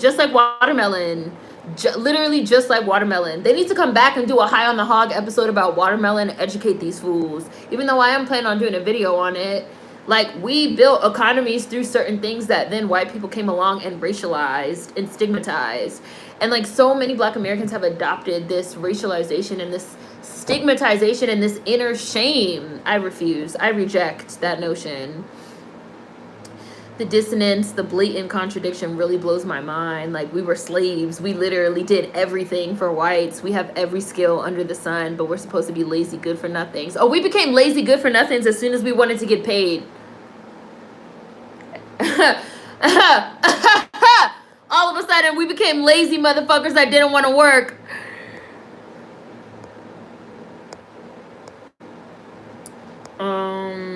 Creole seasoning is more popular in the Gulf Coast region than Old Bay. That's why I said I'm sure it wasn't Old Bay, because that's just what we eat where I'm from. We sure weren't lazy when we were working for free. We liberated ourselves through our crafts. So many quotables in this. Yeah, this has been, like I said, I liked last week too, but this episode has been my favorite one thus far. Fantastic episode. Amazing. The nerve, the audacity. This one hit different. The Texas episode is great too. Texas episode next week. I'm really glad you suggested this for Beast Bake, Ori, because I've been saying I wanted to watch it, and I never thought about doing it for Beast Bake until you said so, so thank you. I'm so glad I suggested this for Beast Bake. Can y'all imagine if Seren's real-time joy was never captured on screen and all we got was a single review video? This is much better. Y'all get to see my food hot flashes in real time. Next episode next week, yeah. I need a season 2. Yes. I'm from Texas, so maybe the next episode will touch my spirit the way this episode touched yours. I'm gonna eat this episode. It's good enough. Michael B. Jordan is from Cali. No, he's from New Jersey. Michael B. Jordan is from New Jersey. Michael B. Jordan is from New Jersey. He is not from California. Hi, Smiley. Being from B-More, I wonder if Hercules had kids when he came here. Like, does he have descendants? Yes, Marcy. The texture will turn you off if you chew it. Try not to chew it. Just try and toss it back and enjoy the flavor. I've had oysters plenty of time, but only the commercialized, non-authentic version. Fried oysters. I've never just thrown one back straight out the shell. I need to travel. I need to experience this. Michael B. J's watching and has a blank stare on his face. He still don't understand. Michael B. Jordan got the Arthur fist watching High on the Hog. He was born in Cali and raised in New Jersey. Like, I guess, like, I do not consider him as being from Cali. Because in all his interviews and stuff, he said he was from New Jersey. And I know people in New Jersey that know him. Like, hi, Lakeisha. They fucked up Jackson Ward right here in Richmond by routing the highway through it. I developed a shellfish allergy a few years ago. Okay, I'll tag you, Sketchnificent. We just need an entire episode on watermelon. Hi, Alexandra. Slave and lazy. The math ain't mathin'. The two don't even make sense in the same sentence. It's kind of similar to now, folks complaining that people don't want to work. No, people don't want to work for lack of benefits and low quality pay. You're right, Nicole. You're absolutely right. And you guys have also heard me say this. Ever since American chattel slavery ended, the United States has been looking for another slave substitution, be it forcing prisoners to work, be it automation, be it now we're watching, they're talking about something, we got to end unemployment benefits so we can get our little slaves back. Like, they've been trying to find a way to maximize work without maximizing pay ever since slavery ended. Finally get into a place in my 20s, almost 30, of ridding that shame and giving it to the people it belongs to. Hi, Social Purgatory. Yeah, we just watched episode 3 of High on the Hog. We liberated ourselves through our crafts. That was a word. Michael B. Jordan is definitely not from Cali. Yeah, he's from New Jersey. Even worse, I'm going to look at Manumission Records in New Jersey next month. Michael B. Jordan really has no excuse. You know the Texas episode going to have us tearing up some barbecue. Jersey's history is oozing out. Oh, yeah? I'll look that out. I'll look that up, Jasna. Screenshot. Michael B. Jordan always talks about being raised in Jersey. Yeah, he always talks about being from New Jersey. So, like, him being, like, from California, because, you know, people always talk about people from California. That's not no excuse. That nigga from New Jersey. Hi, Small Cupid. Just like Overtown in Florida, they can't build a highway nowhere else. Like, that really blows me. White people had us doing everything for them, then want to turn around and believe they made anything. The math really ain't mathin'. Y'all didn't make shit in this bitch. Texas about to throw down. Where are you now, Kyrie? Where are you in Michigan? Still in Michigan? My unemployment ended this week. Back to the plantation I go. It's forcing companies to pay employees what they deserve because it made them realize just how important the employees are. And the employees realize, like, they don't have to put up with this shit. It's like a quitting epidemic right now. Motherfuckers just quitting. Being like, I don't have to put up with this shit. Fuck y'all. Especially after, like, a health crisis. Like, people being like, my health is more important. My family and friends are more important. Like, I'm not gonna fucking go back to a job just to make, like, fucking minimum wage with no benefits. It's crack. Like, it has to be crack. Like, I'm not gonna do it. And they're trying to, like, force people to go back. Well, fine then, you lazy motherfuckers. You don't want to come back for slave wages and no benefits? We're gonna cut your unemployment, you broke bitches. How about you starve to death at home then? Oh, you want to come back now and work for 13 cents an hour, bitch? You lazy bitch. That's how these people are. Oh, you lazy motherfucker. Meanwhile, Jeff Bezos makes $27,000 per second doing literally nothing. Outsourcing all the fucking labor to fucking drones and human beings. They have such a high turnover rate at Amazon that they're concerned that they're going to run out of people to hire. That's how high the turnover rate is. Like, it makes no sense.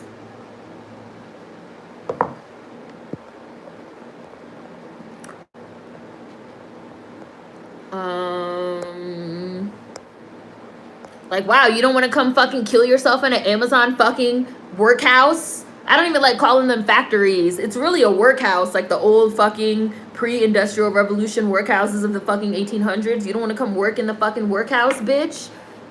Really? You don't want to come work in the workhouse where we fucking time bathroom breaks? Really? You don't want to come work in the workhouse?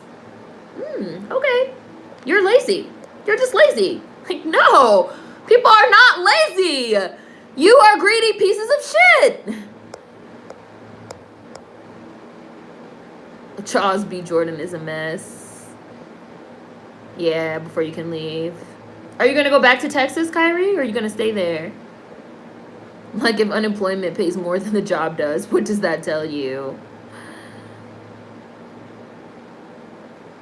I see a lot of now hiring signs everywhere.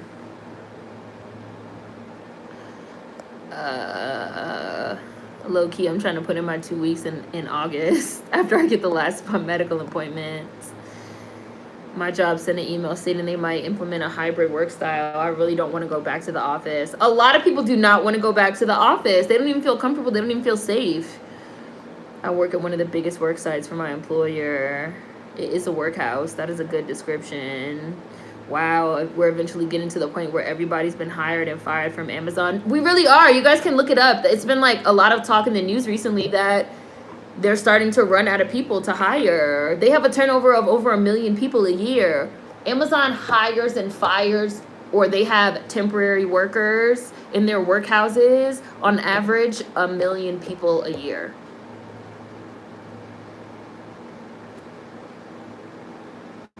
Because they cannot retain workers. But then Jeff Bezos be like, well, this is our business model. What type of business model? Slavery? What type of business model? What is the business model? What is the business model? It's the motherfucking greed for me. Free your mind and your ass will follow. It is the greed for me. Employment that rain hard, but no tornadoes. Amazon doesn't even report its warehouse accidents. Latest C19 strain has hit my city hard. Hi, Atari. Motherfuckers really get mad when you use the system. Really out here trying to shame us into working for low wages. It's the greed for me. Them Amazon workhouses are really slave factories. They don't even let those people pee. Yes, they time them. They time their bathroom breaks. And if you have like too many unauthorized bathroom breaks, or if you're taking too long, you're fired. If your productivity doesn't like stay above a certain rate, they have them like wear Fitbits and they like count how many steps they take. Shit like that, you're fired. Workhouse, workhouse, workhouse, workhouse. Georgia next, then back to Texas. Hopefully it's not too expensive because Californians are buying up Texas now. People literally die working at those Amazon warehouses. Shit is shameful. It's not even temp workers. They hire with a plan to fire in a year. Greed is not good. My mother worked for Amazon this year and quit. Also, my younger brother and sister work there for now. I haven't shopped with Amazon in months. I've really tried not to buy shit from Amazon. Anything that I could buy from Amazon, I now try to buy from Etsy. Yep. Just like you guys know, I was really proud of myself last year because all my Halloween costumes I got from Etsy. It's effed up. It's a horrible business model. I almost worked at Amazon, but I never showed up because another job started me faster than Amazon did. I heard on the news that over 4 million people quit their jobs in April alone. People are starting to wake up to the BS of capitalism. 1 million, yes. Like, they're literally running out of people to work because they basically kill people. Like, they kill people. I don't know how else to put it. I feel like people are scared of saying that about Amazon. But this is what I really feel is like the underlying sentiment of the Amazon business model. It's a workhorse. It's like a workhouse. And they kill people. Walmart is just as bad. Y'all know, I do not shop at Walmart. I do not shop at Walmart. Like, these are places that literally kill people. Like, the warehouses are dangerous. A lot of the times they're hot.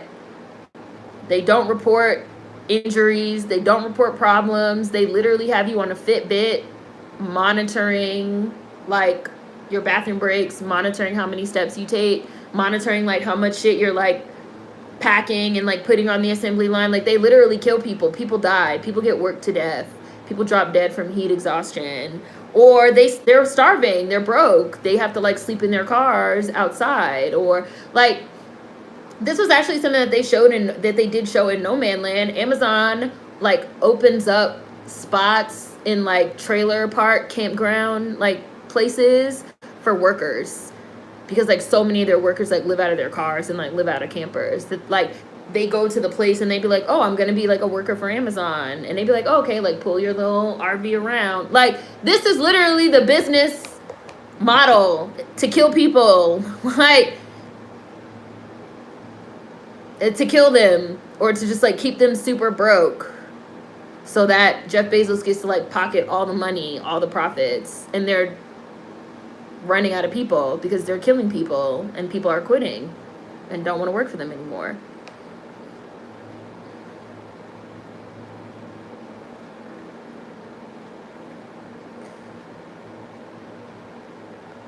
No more billionaires. After $999 million, your account should hit a ceiling, and every excess red cent should go to the public, schools, and infrastructure. And you get a plaque that says, "I won capitalism." It should go into a public fund. After a certain point, you shouldn't continue to just continue accumulating wealth. And meanwhile, the government be like, "We don't have money for this. We don't have money for that." Y'all knew that was my main problem with the whole Ellie Kemper situation. Like, right now, at this very moment, they're trying to say we don't have money to improve infrastructure. Meanwhile, buildings are falling down. A building fell down in Miami. South Florida is sinking into the ocean because of fucking climate change. And because we have all this shoddy ass American infrastructure. If y'all have heard me talk about infrastructure once, you guys have heard me talk about infrastructure a million fucking times. Like, we have sinkholes opening up in the sidewalk in New York City that people are falling into and they're getting swarmed by rats. In Washington, D.C., a fucking pedestrian bridge collapsed, 295. We have all this infrastructure. Kyrie, you know how I feel about infrastructure. We can't even fucking get motherfuckers to pay for infrastructure. Meanwhile, buildings are collapsing in the United States. Bridges are collapsing in the United States. They had to tear down the old Tappan Zee Bridge. You know how many times I drove over that bridge? 1,000,000 fucking times. And build a new one. Because we have all this old infrastructure from the 1950s to the fucking late 80s and 90s that is literally crumbling. Our infrastructure grade is like a D or something like that. But they try to say we have no money. Meanwhile, they let Jeff Bezos just keep on collecting money. It makes no sense. They let the Kempers keep on collecting money. They let the Mars keep on collecting money. They let the Waltons, the family that owns Walmart, keep collecting money. You guys haven't seen my video on capitalism.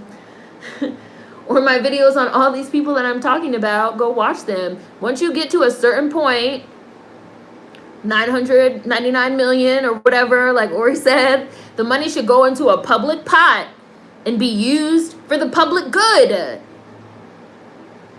But then you have regular broke motherfuckers that'll be like, they worked hard for their money. You can't take their money away from them. That's socialism. We're going to be rich too. I'm going to be rich too one day. And I wouldn't want anybody to take my money from me. Bitch, you're not going to be rich one day, motherfucker. You are not ever going to be rich.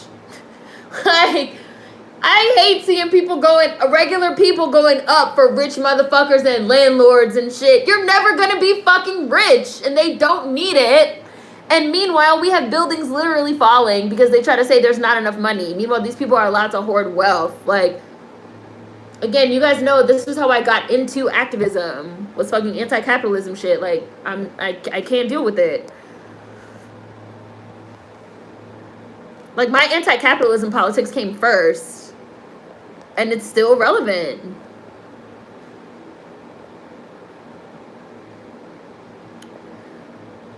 We want to live without working just like these CEOs. I've heard stories of people at Amazon peeing in bottles. They could hardly eat lunch. They work you to the bone. It's really a workhouse. It's a workhouse. It is not warehouse. It's a workhouse, like the olden days. And I know if Jeff Bezos could hire 10-year-old children, he would too. Jeff Bezos has no soul. I love Etsy.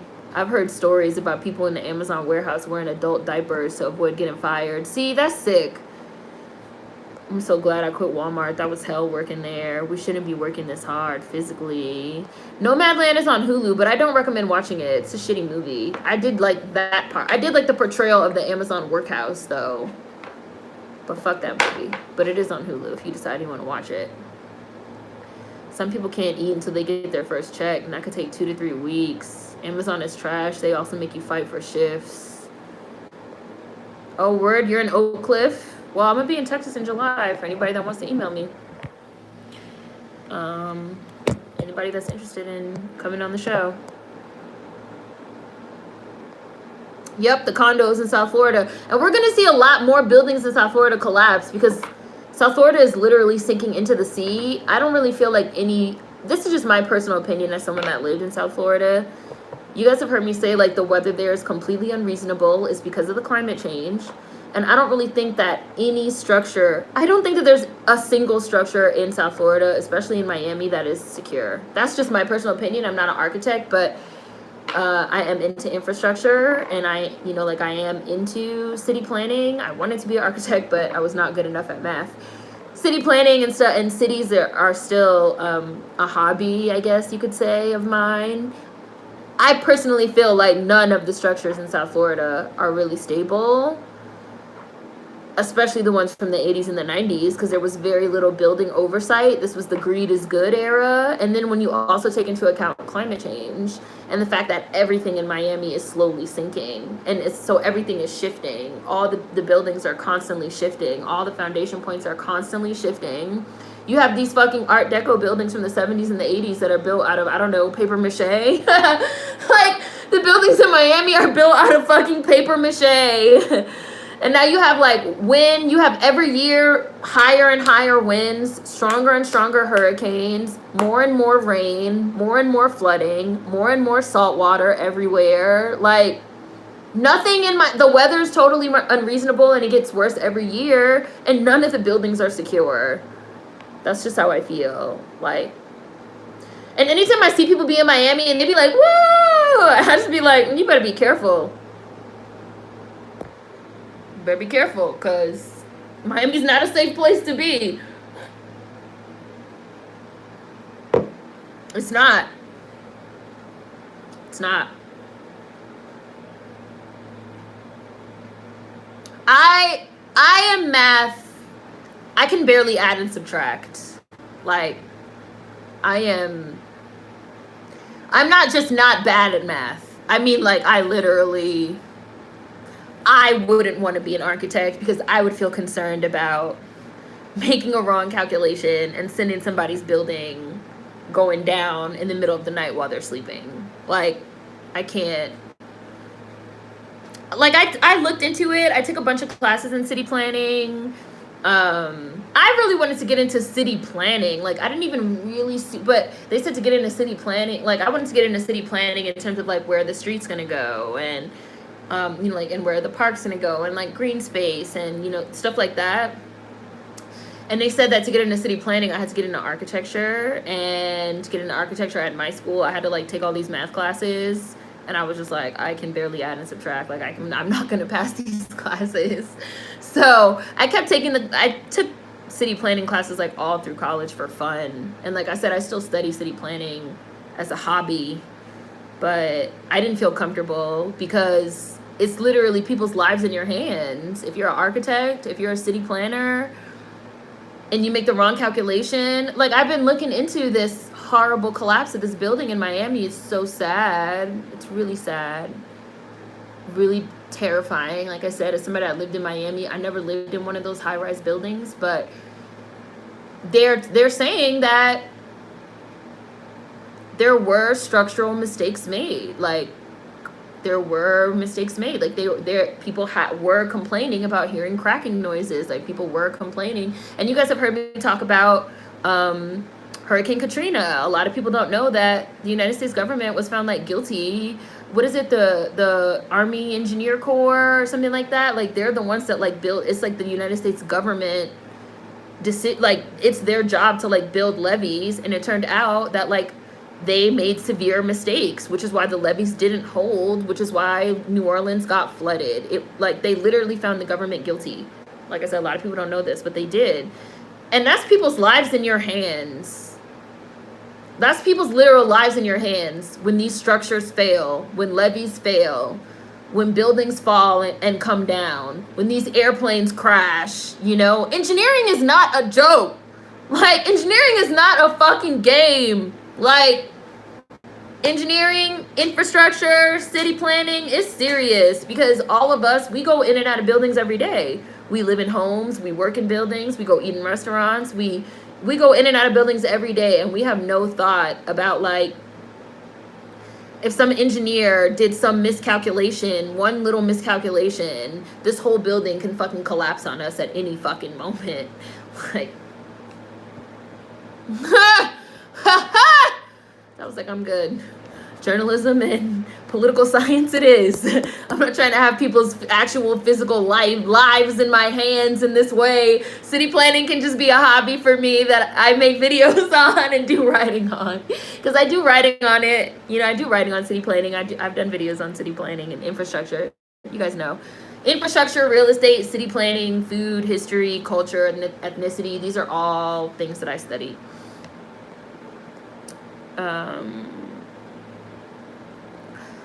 Let's see. Where was I? These big corporations see these human bodies as disposable. What happened in Miami was crazy. Bridges and buildings have been falling in the U.S. Train tracks are bad too. I've seen cities turn plastic into infrastructure for streets instead of concrete. I feel bad for those people in Miami. All American infrastructure is old, and we don't maintain the things we do build. Detroit Highway is another example. Right, all these billionaires aren't even going to spend all that money in their lifetime. Put it into a public pot. Exactly. Draw and quarter the billionaires, track down their offshore accounts, and inject their gains back into society. Our grade is a C-, and it's the first time it's ever been this high. It's the first time it's gone up in like 20 years. Oh shit, I drive on T95 all the time down here where I'm at. Yes, you better be careful, Tim. I'm serious. Americans are trained to protect and exalt the rich to their detriment. On Capitalism is a classic video of yours. Folks have more belief in one day being rich than reparations. Yes, Vanity! Motherfuckers don't believe we'll ever get reparations, but they believe that they will start a business out of their garage and become a billionaire like Jeff Bezos. And that's why we need to stop yelling at Jeff Bezos for being rich. Like, is it motherfucking crack? Like, no, it's capitalism. We're brainwashed. Yes, give it back. They let them skate on taxes and give them all those tax breaks so they don't have to give back. And you guys remember I talked about that in my Ellie Kemper video as well. Most really, really rich people do not have income, so they don't have to pay income taxes. They don't have income the same way that we regular people do. You know, you work a job, you get income, you get paid a salary that you have to pay a tax on. Most super rich people do not have that type of income. Like, the majority of Jeff Bezos' money comes from him being a stockholder, like, that owns stocks and different things. That is not taxed. It's not taxed until you die or until you sell the stock. So if you hold Amazon stock for your whole life and you become a fucking bajillionaire, you never have to pay taxes on it, ever. Never. Literally never.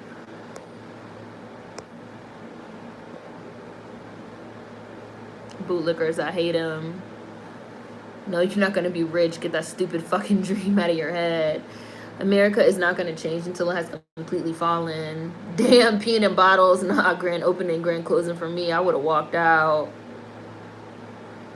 Remember those old memes asking if you would pick cotton for X amount of money per hour? That's us now working at Amazon. I agree. They build so fast in South Florida. And it's so scary because, like, South Florida is actively shifting because of climate change. And they just throw the buildings up. They don't give a fuck. The weather's actively getting worse because of climate change. I do think Miami is going to become inhabitable. Maybe not in our lifetimes. I don't know how fast climate change is going to accelerate the decline. But I do think Miami at some point is going to... I mean, it's inevitable. Like, Miami is slowly sinking into the sea. It's true. Like, it's not... That's a fact.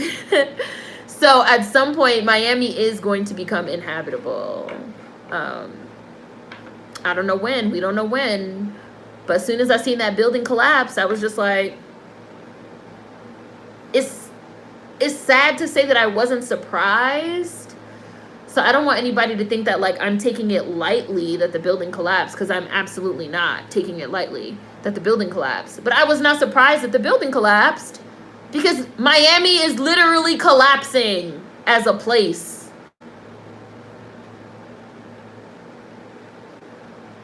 I don't know how else to say it. It's sinking. It's sinking. You can look it up. My friend Monica, she's an amazing writer. She does a lot of writing on art and climate change. I can't pronounce her last name, but she received an arts writers grant last year to write about art and climate change in Miami. She's a Miami artist. She's an Afro-Latina.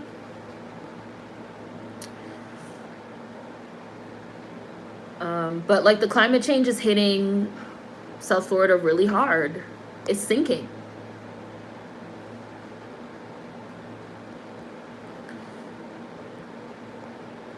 Yes, I went to Miami for the first time. That was literally what I said. It looked like everything was falling apart. Hi, yes, Jane Jacobs. Silent Spring, Chris. Silent Spring. Silent Spring, Jane Jacobs.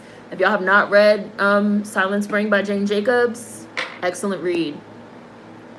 I noticed the paper-thin floors in that collapsed building. It was more about looks than structure. All water places are dangerous. I cannot math whatsoever. I want to visit Miami once before it sinks. You better visit before it turns into Venice. We got to take boats to get around Miami. That's what's happening. It's sinking. We have floods in random places. Snow in Texas. Crazy wildfires. Climate change is real. Math, I don't know her. I think architecture is something out of this world. I saw a documentary on the New Orleans city planning. They live at the end of the Mississippi River, which causes the soil to constantly move and shift. They force that area to be habitable, but it's really not supposed to be. Just like all the fire, they have people living in fucking fire canyons in California. And then the fire burns their house down, and the insurance give the money to come back and buy and, like, build a new house. You live somewhere uninhabitable. Like, if you live in Miami, you low-key live somewhere uninhabitable. It's just slowly sinking into the sea. If you live in, like, the fire canyons of California, you live somewhere uninhabitable. Now, if you want to, like, build a new house every year, okay. I don't know. Like, I don't know what people think. I don't know what human beings are thinking. I don't know.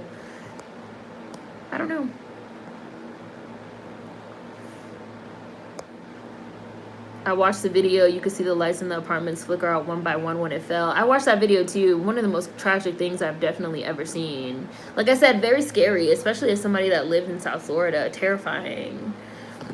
The conversation about city planning is definitely what gave me pause when it came to getting into this industry. My biggest fear as a budding architect is becoming an agent of gentrification. Exactly, Ori. I totally feel you on that. Detroit is currently underwater. It flooded bad.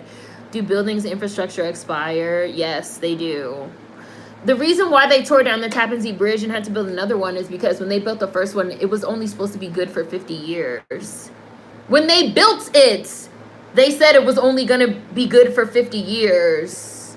They had that shit up for like, the Tappan Zee Bridge was in use for like 70 years or something before New York State was like, oh yeah, maybe we should build a new bridge. And even then it was a fight because people were like, there's nothing wrong with this one. And then people were like, well, this bridge was built, I think they replaced it in 2017, and the bridge was built in the 1950s, and it was only supposed to be good for 50 years, the Tappan Zee. And it was a fight because people were like, well, the bridge is fine, like it works. And then you had other people, infrastructure people, that were like, well, it works, but it does have an expiration date, like it has an expiry. When they built it, they said it would really only be good, stable for the next 50 years. And they were also saying like since the 1950s until now, the 2010s, we've seen like an uptick in cars. Like there's more cars, obviously, because it's no longer the 1950s. Like there's more cars on the road. There's more traffic. Like we need a new bridge. Yes, it's going to cost hundreds of millions of dollars for us to build a new bridge, which nobody wants to spend the money, but we literally need a new bridge. Like we have to have a new bridge. Like this bridge has been here since the 50s. It was only supposed to be here 50 years. It has to go.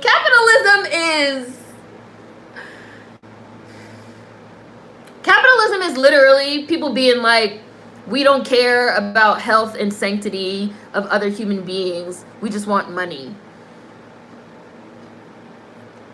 I don't understand how anyone can be in favor of capitalism. Like, I just don't get it. Capitalism is literally being like, we don't want to spend $100 million to build a new bridge, even though we know we have to. We know for a fact that we have to.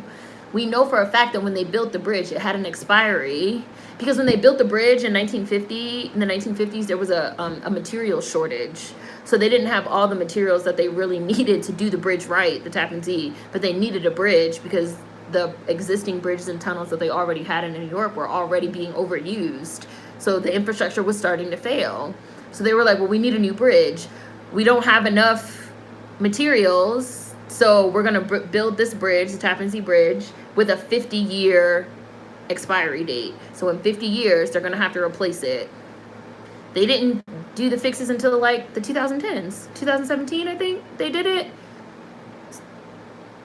And it was because it was a fight over the money, of not wanting to spend the money. They were just like, well, we have a bridge. It's perfectly fine. Why do we need to spend money on another one? Like, they wait until the buildings come down, like the collapse in Miami. They wait until the bridges come down to be like, oh, shit, I guess we need to build a new one. Oh, wow, 300 people just got killed. Well, I guess it's time for a new one. It's sick. Capitalism is disgusting. Let me get to the end of these comments, and then we'll go.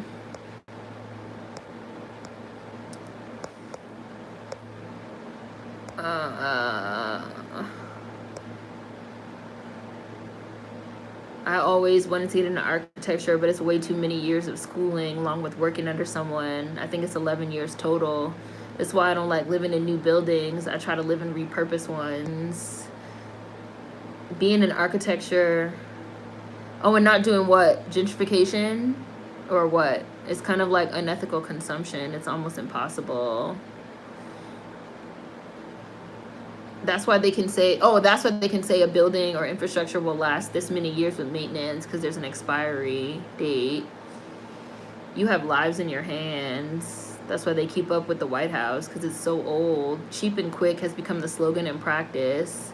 Our main bridge across the Mississippi is still closed due to the discovery of a clean break in one of the beams. We need to redo all the infrastructure in the United States. And like I keep saying, like they've been fighting over this bill for 6 months, this infrastructure bill, which they can't reach an agreement on because they keep saying there's not enough money.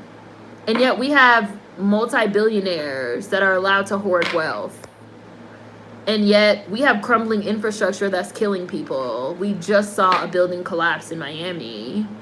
But we can't even get an agreement on redoing American infrastructure because they try to say there's no money.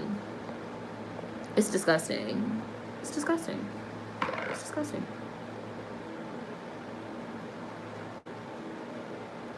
Erecting buildings is a collaborative process between several different engineers, civil, mechanical, electrical, and the architect, whose main job is to manage everyone and keep everything on the same page. I am on the City Data websites. I'm not on Urban Planet, but I am on City Data. Man, and I used to be all over Curbed, all over it. When the levee breaks on Katrina was great.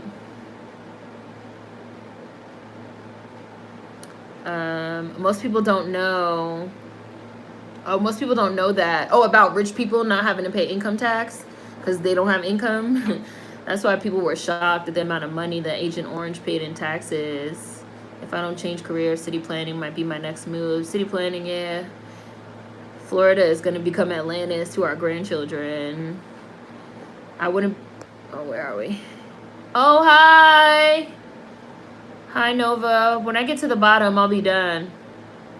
I'm not sure if someone mentioned it earlier, but they build super fast in Atlanta, too. I wonder how long all these structures will last. The freeway that collapsed here was rebuilt in only 43 days. Hi, New Arrows. My math is never mathin'. I've traveled to Orlando over the years to attend events, and just in that short bit of time, the climate and environment has changed so much. I'm not from there at all, and I saw it firsthand. Even in California, the fires have grown monstrous over the last 10 years. I've had to evacuate 3 times in 5 years. Californians have $1 million homes falling off the side of cliffs and just go back. Right, and people are warned about potential slides and fires, but they gotta have that spot because money, they gotta flex on people. You're in Broward? I lived in Broward County for a while. My cousin worked right under Como at the time they were rebuilding the Tappan Zee, and I can tell you it was a fight. They didn't want to spend the money. They didn't want to spend the money. And the Tappan Zee Bridge is long and over a large body of water. Like, it's literally, I don't have another word. It's literally insane. It's literally insane. They will be like, but we don't want to spend the money. And you'll be like, well, but you have a 3-mile long bridge that goes over water that people use to get from Westchester County to the other side of the Tappan Zee. Well, I don't want to spend the millions of dollars. Well, but the bridge is old and it's going to collapse. That was Como.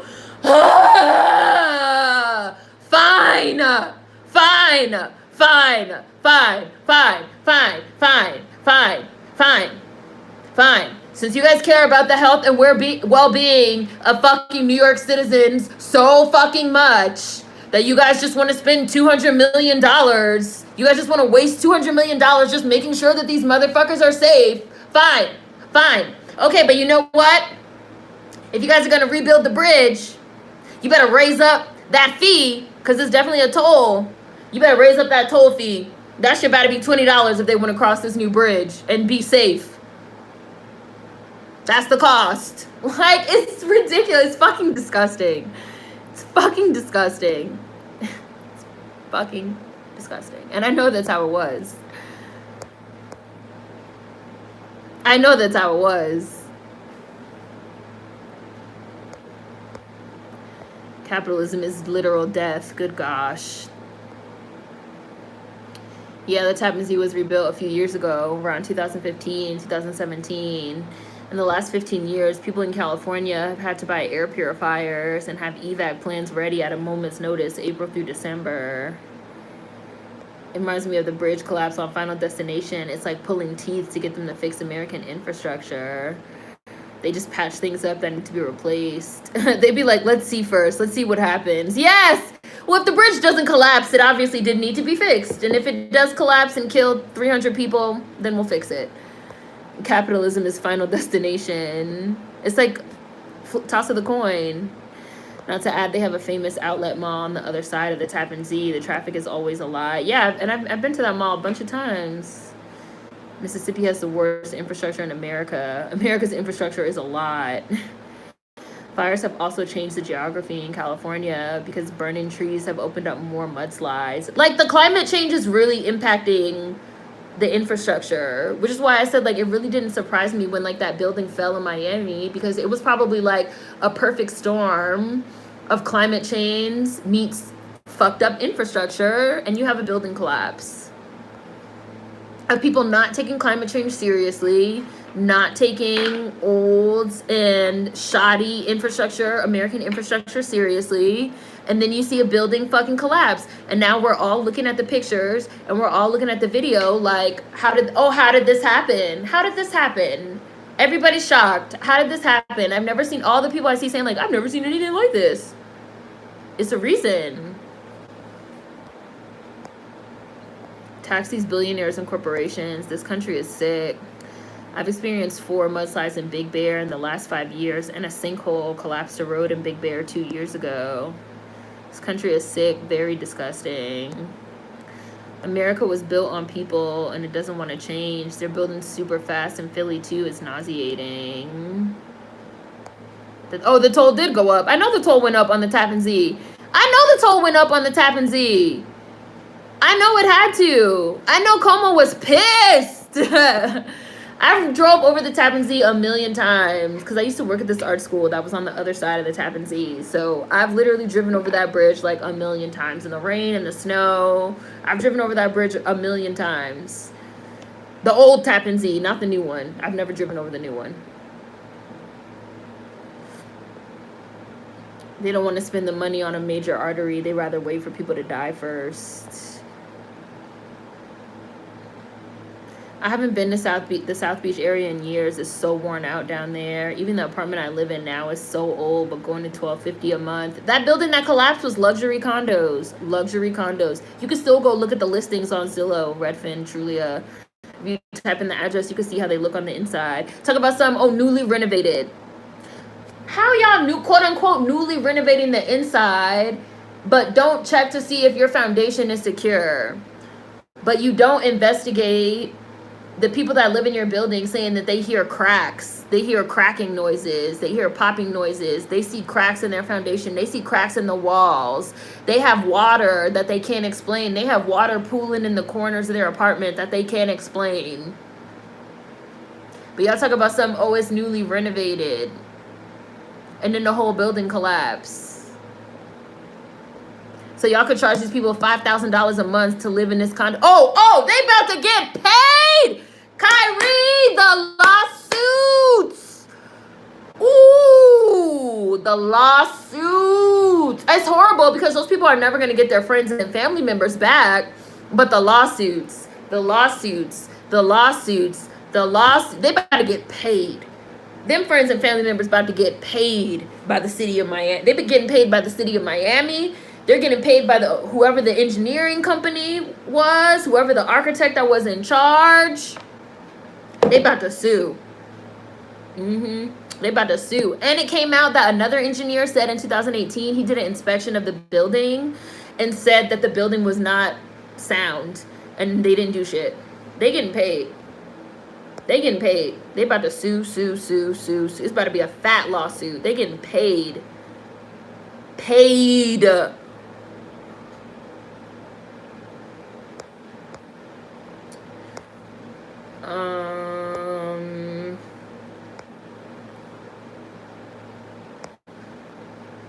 The toll did go up. It's madness. They don't want to spend the money on a major artery. It is a mess. The infrastructure in the U.S. is old and expensive to repair since they don't have our ancestors to do free labor. Exactly, Superstar Bella. Reactive ass society. Rather spend money on problems after people have died than spend money to take preventative measures. Exactly.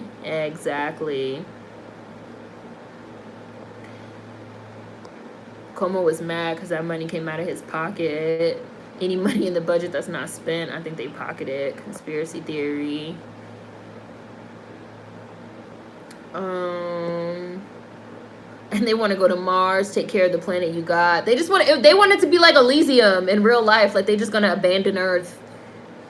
Or Wall-E. They just gonna abandon it. But really Elysium, because the poors got left behind. They just want to abandon Earth after they ruined it.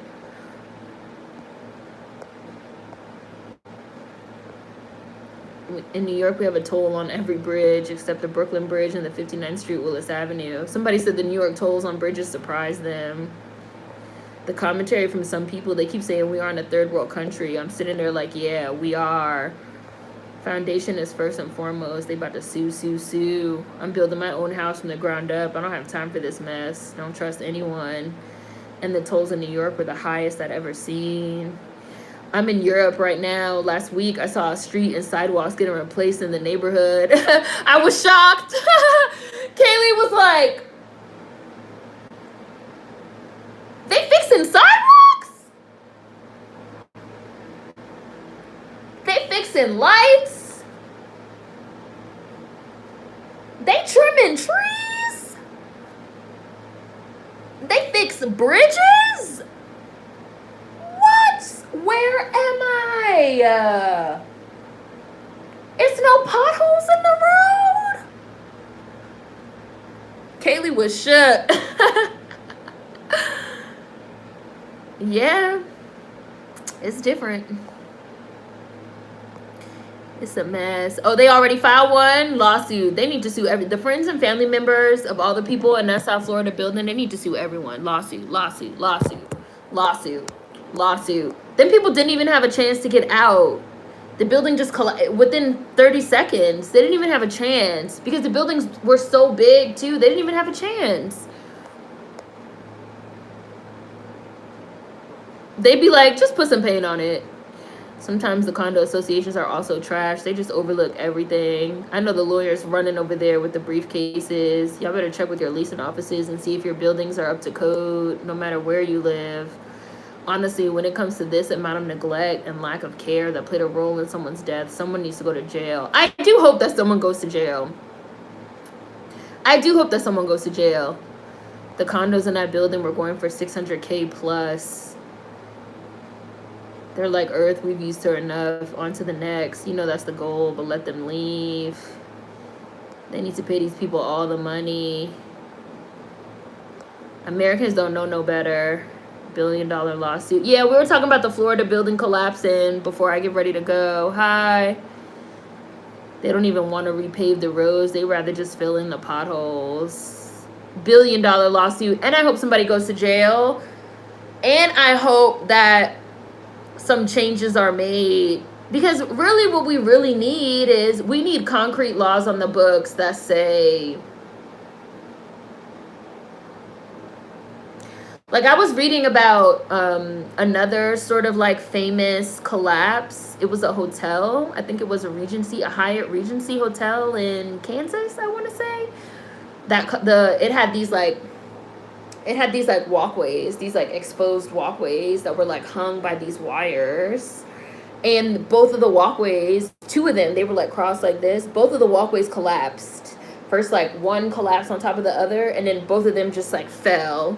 And they like crashed down to the lobby of the hotel building, and they killed like a whole lot of people. And the hotel's still there right now to this day. The hotel is still there. And they killed all these people, and they ended up having to like change some of the rules of architecture and infrastructure, because like all these things happen, like, oh, to cut corners, because they were like, oh, we're building like a luxury hotel. The hotel has to be up by a certain day. We said it was going to be up by like this certain day. Let's say June 1st. We said the hotel was going to be up by June 1st. Like, it has to be up by June 1st. We don't care. It's like big luxury hotel with these like exposed walkways. Everybody's looking forward to it. We're trying to make all this money. We have all these contracts. And they were having like a problem with like one of the screws, like figuring out like what type of bolt they were going to use. And the architect confirmed over the phone. Didn't even look. The architect confirmed over the phone that they could just like switch from like one screw to like another type of screw, and it turned out that like the screw, to save money, and it turned out that like the screw that they switched it to could not support the weight of these like exposed hallways when they had people on them.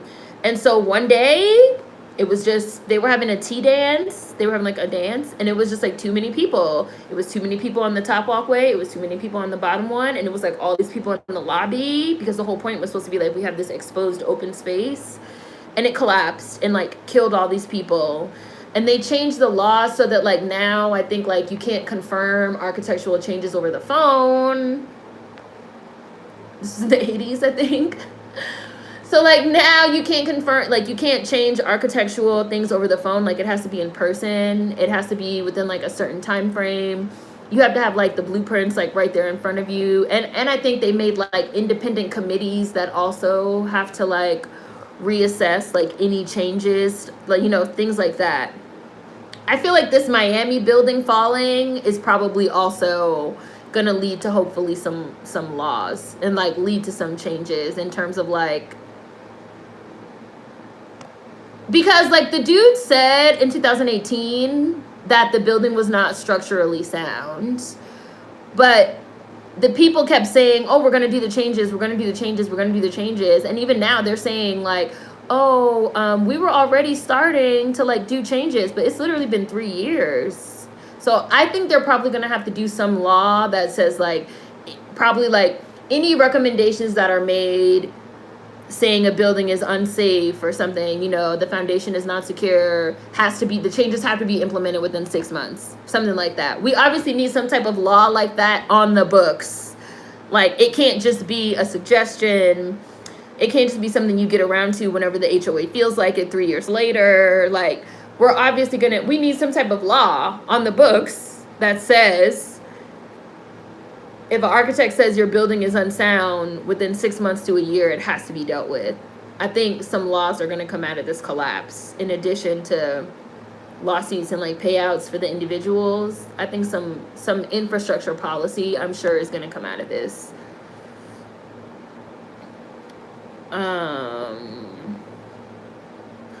The residents of that building be like, what public works project? Negligence can be a killer. So sad. Or like The Expanse, yeah. Something on the books that says y'all motherfuckers can't get away with this. What's the point of having public works departments for cities if they don't exercise it fully? I think a lot of it is because right now we don't have any laws on the book. Like right now we have a lot of independent committees and organizations that they can only make recommendations. They can say, like, yeah, we wrote a report 6 years ago saying that this road was going to collapse, but they don't have the authority to, like, enforce. I feel like they don't have the authority to, like, enforce the fixes being made. And I think maybe that's going to be what comes out of this Miami situation. Because somebody did say in 2018 that the building was not unsafe and they needed to make changes, but they didn't even start making some structural changes until earlier this year, 2021. And a lot of these places, they just like take it as a recommendation and then they never do it. So like obviously the committees need to have more power, more authority to be like, no, fix it. The foundation is collapsing, fix it within 6 months. Or a big fine, $10 million, you know, something they don't want to pay. Because we have fines that are so little right now too. You have like multi-billion-dollar corporations. Like Jeff Bezos has been fined a lot of times for like inhumane working conditions at Amazon, but the fine is like $10,000. What is $10,000 to Jeff Bezos? Here, take it. I don't give a fuck. Here, you want 20? I don't care. We need something that's gonna like really affect these people so that we can get a change.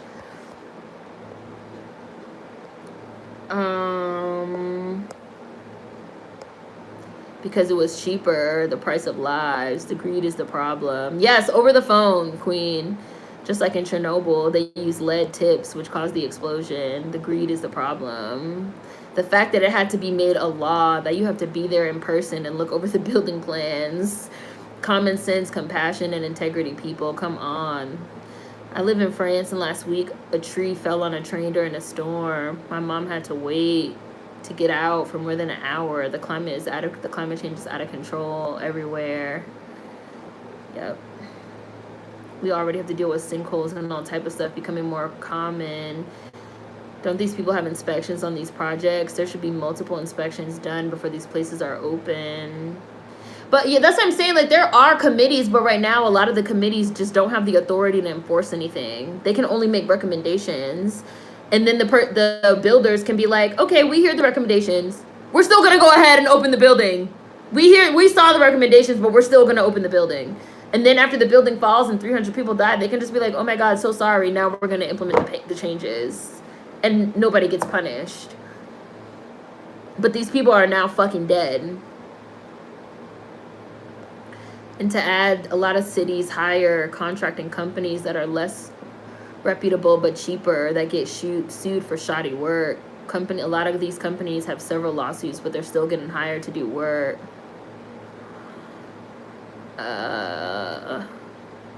If we complained about an employee, they would have investigated the situation. They should have done the same thing with the building. Time to fine, not based on concrete amount, but percentage of total wealth. That's the great equalizer. Fine should be a percentage of their pocket. 10% of your pocket. Yeah, it should be something. It shouldn't just be a random number. Because especially, like I said, you now have people that are super rich. You have corporations that are super rich. And we have all these leftover infrastructure laws from the 80s, from the 70s, from the 60s, from the 50s, that it's nothing. It's pocket change to people that are now billionaires in 2021. Like, they don't fucking care. They don't care. What is a $50,000 fine? What is a $100,000 fine? They're not going to feel that. They don't care. The condos in that building, like somebody said, the condos in that building were $600K and up. They were luxury buildings. But then the fines be so little. The fines don't be nothing. Like, everything needs an overhaul because capitalism, we're literally watching capitalism fail in real time across like multiple avenues. We're watching how capitalism fails in real time. Capitalistic infrastructure is something that we're watching fail in front of our eyes. And people are getting killed. You know? They rush projects. The people building the buildings also don't live in them. They don't care. You better report. You hear cracks and weird wall noises. You better report that. Report that. Report that. Report that. I'm serious. Report that. Laws should be updated yearly. The world is constantly changing. Industries that deal with public safety should not be allowed to be deregulated. Hi, Sims 3. Everything is a scam. Capitalism has a peak and then a decline. That's the game. And on that, we're going to call it a day. This is a really great last Sunday of the month booze bake. We watched a great episode of High on the Hog. We had some great discussions. I'm just now getting to the bottom of my drink just in time. And on that note, we're going to call it a day. Hopefully you guys are ready for July because we're heading into July. I will see you guys with some more content this week. Hopefully everybody has a great week this week. Hopefully everybody stays cool this week. Hopefully everybody keeps an eye out for the infrastructure all around you this week. And I will see you guys later. Have a great rest of your day and a great rest of your week. Bye guys. See you.